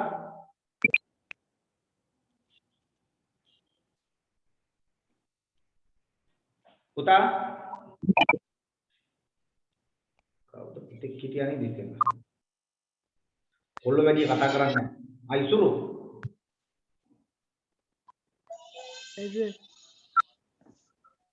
ඉතුරු ඔව් පුතේ ඔයා අද ඉස්සරම සම්බන්ධ වුණේ? නෑ සර් මම ඊට කලින් ආවා ඉතුරු හිටියානේ. හරි. ඉතුරු හිටියා අපේ. හවුද? තරුදු ඉන්නවද? තරුදු නෑ. ලක්ෂලා ඉන්නවනේ. ලක්ෂලා පේනි. ඈ ඉන්නවා සර්. හරි පුතේ හරි. හරි. පුතේ මෙහෙමයි. මොනවා හරි ප්‍රශ්න තියෙනවා නම් කියන්න ඕන. දැන් මේකේ රැල්ලට ආපු කට්ටිය ගොඩාක් හිටියා. ඒ රැල්ලට ආපු කට්ටිය ගොඩාක් හිටියා. ඒ සමහර දරුවෝ අද මට දරුවෙක් කතා කරලා කිව්වා පුතේ මම විභාගෙ ලියන්නේ නෑ. එමයි කියලා. එතන මම දරුවෝ ඉන්නකම මම කියන්න කැමති නෑ. හරිද? එනිසා ඒකගේ සත්‍යයන් වෙනස් නේ. ඒකට මේ මම ඔබට මුලින්ම ප්‍රකාශයක් කරා මේ එක්කෙනෙක් මම මේ වැඩේ අදගෙන යනවා කියලා. හරි? බැරි වෙලා හරි කිසිෙක් මාසයක දෙක chance එකක් ලැබුණොත් ලොකු දෙයක් කරන්න පුළුවන් වෙනවා. හරිද? එතකොට පුතේ දැන් මම අදහස් කරගෙන ඉන්නේ කෙපන්ගේ දේශපාලන වර්ගීකරණය සාකච්ඡා කරන්න ගන්න. එතකොට දැන් වෙලාව මේක තමයි පුතේ වැඩේ මේ උත්තර පෙළ ගස්සන්න යනකොට මේ කාලේ යනවා. හරිද? මේ කාලේ යනවා. මේකට වඩා මට හිතනවා සාර්ථකයි කියලා උත්තරේ මම ඔයාලට ටයිප් කරලා ඉවුණා ඊට වඩා හොඳයි කියලා හිතනවා. ඒක ඔයාලා මට කියන්න ඕන අදහස් chat box එකට දැම්මත් කවන්නේ. ඒකට අපිට වැඩි දෙයක් කරන්න පුළුවන්. නැත්නම් මේකම කාරණේට මට එමුණොත් ප්‍රශ්නේ සාකච්ඡා කරා උත්තරේ මම ඔයාලට එව්වා. ඔයා උත්තරේ ළඟ තියාගෙන ඒ වෙලාවට එක්ක ඉරිගගෙන හරි ඉන්නවා. ඒකට ඔයාලට ස්පීඩ් එකට ලියන්න පුළුවන්. මට ඒක ඔයාලමයි කියන්න ඕන පුතේ. ඒක මේ හොඳයිද නැද්ද කියලා. එමුණොත් මට උත්තරේ එහෙම PDF එක ඔයාලට දුන්නේ නැහැ. මේකට එන උත්තරේ මේක කියලා. ඒක ඉතින් ඔයාලා ළඟ ටීචර්ස් ගයිඩ් එකක් තියෙනවා. මාකට් ස්කීම් එකක් තියෙනවා. මාස්ටර් ගයිඩ් එකක් තියෙනවා ඔයාලා ළඟ. ඒකට එහෙම ප්‍රශ්නයක් වෙන්නේ නැහැ. හරිද? වැඩේ තියෙන අර ටයිම් කියලා උත්තරේ පෙළ ගස්ස ගන්න එකයි තියෙන මේ වෙලාවට විතර තියෙන විශේෂම කාරණා. එතකොට දැන් පුතේ මේ දේශගුණය සම්බන්ධයෙන් දේශගුණේ පාලනය කරන සාධක, කාලගුණයේ මූලිකාංග, දේශගුණ වර්ගීකරණය දැන් ඉතිරි වෙලා තියෙනවා. ශ්‍රී ලංකාවේ දේශගුණය, දේශගුණ වෙනස් වීම, විපර්යාස මෙන්න මේ කියන කාරණා ටික ආවරණය වෙන ආකාරයෙන් අපිට සාකච්ඡා කරලා තියෙනවා. එතකොට මේ කතා කරන්නේ ව්‍යුහාත්මක ප්‍රශ්න විතරයි. ව්‍යුහාත්මක ප්‍රශ්න ටික තමයි මේ සාකච්ඡා කරන්නේ මේ දා. සති 3ක් තිස්සේ. එතකොට සති 3ක් කියන්නේ පුතේ දින 6ක් ඈ. දින 6ක්. සතියකට දවස් 6ක් අපි දිනවනේ. ඉතින් එතකොට MCQ ටික දාගෙන එක දවසක කතා කරනවා. MCQ ටික පුළුල්ව කතා කරනවා. එක දවසක. එක එකක්. කියන්නේ මේ මාතෘකාව සම්බන්ධයි. ඊට පස්සේ මම පළාත් පේපර් වලට දැන් මේ ඔක්කොම ඒවා පාස් පේපර්ස්. දැන් මම අද ගිහිල්ලා බලලා එකතු කරගන්නවා. පළාත් පේපර්ස් කොහොමද ආවේ කියලා මේ පන්නේ දැන් මේ අවුරුදු 10 කිව්ව සාකච්ඡා කරනවා කියනකොටද network කවුල් කිසිම දෙයක් හමුනේ නැහැ. පුතේ දැන් හරිද ඔයාලට? දැන් හරිද? දැන් පුතේ මෙහෙමයි. මෙව්වා පුතා මෙව්වා කතා කරනකොට අපි කනගාටුයි බෑප්පා. හරිද? දැන් මේක පුතේ කියන්න තේරෙන්නේ නෑ මෙව්වා. මෙව්වා මේ කාටද කියන්නේ පුතා? දැන් ඔයාලා GPS ගැන දන්නවනේ. ඇමරිකාවේ GPS. රිමෝට් සෙන්සිං ගැන දන්නවනේ. දැන් පුතා මේ ස්පේස් එකේ කිලෝමීටර 24200ක් උඩ සැටලයිට් 24ක් පැයට කිලෝමීටර 11000ක වේගෙන් දුවන මේ උඩ 1000යි කරලා ඇමරිකාව. එතකොට කිලෝමීටර 40000ක් විතර අභ්‍යවකාශයේ තියෙන චන්ද්‍රිකා රිමෝට් සෙන්සිං. හරි? අපේ ක්ලාස් එක පටන් ගත්ත වෙලාවේ ඉඳන් මොසරා. ඒකනේ උතේ. හැබැයි මම ඔයාලට කරු කරන පුතා ඔයා කැඩි ඇහිලා මෙච්චර වෙලා හිටපෙත් කියන්නේ. පොතේ මට ක්ලාස් එකේ පස්සේ කතා කරන්න ඔයා. 8:00ට ළමයි විතර මට මැසේජ් එකක් දාන්න. සාධාරණයක් කරන්න try එකක් දෙන්න. එතකොට පුතේ අර මේ ආසවුඩ මෙච්චර දේවල් කරද්දි මේ අපේ වියා ශ්‍රී ලංකන් කුවේණි කියුම් විජේ කියුම් අපි අරුන්ට හිලා වෙච්චෝ අපි මුන්ට හිලා වෙච්චෝ කියලා මම හිත තමයි පුතා මට ඉතින් යකාන කිරවුවට එන මේ ළමයෙකුට ඉගෙන ගන්න සිග්නල් ටික දීපියව එහෙම එකක් නැහැනේ මේ බැලුම් යවුවා රොකට් යවුවා ඒක ඔක්කොම කරනවා මේ වැඩක් නැහැ කියලා ඉතින් කතා කරනකොට කනගාටුයි පුතා මොකද කරන්නේ හරිද කරන්න දෙයක් නැහැ දැන් පුච්චන්න ඉඩමයි එතන පුච්චන්න ඉඩමයි රටේ ආදානකාර මන් දැන් හොස්පිටල් වල බ්ලඩ් උඩ වඩා මිනි එකතු වෙනවා කාටද කියන්නේ පුතා කරන්න දෙයක් නැහැ පුතා එහෙනම් මේකෙන් ගොඩ යන්න පුතා තියෙන එකම දෙයයි තියෙන්නේ ඉගෙන ගන්න.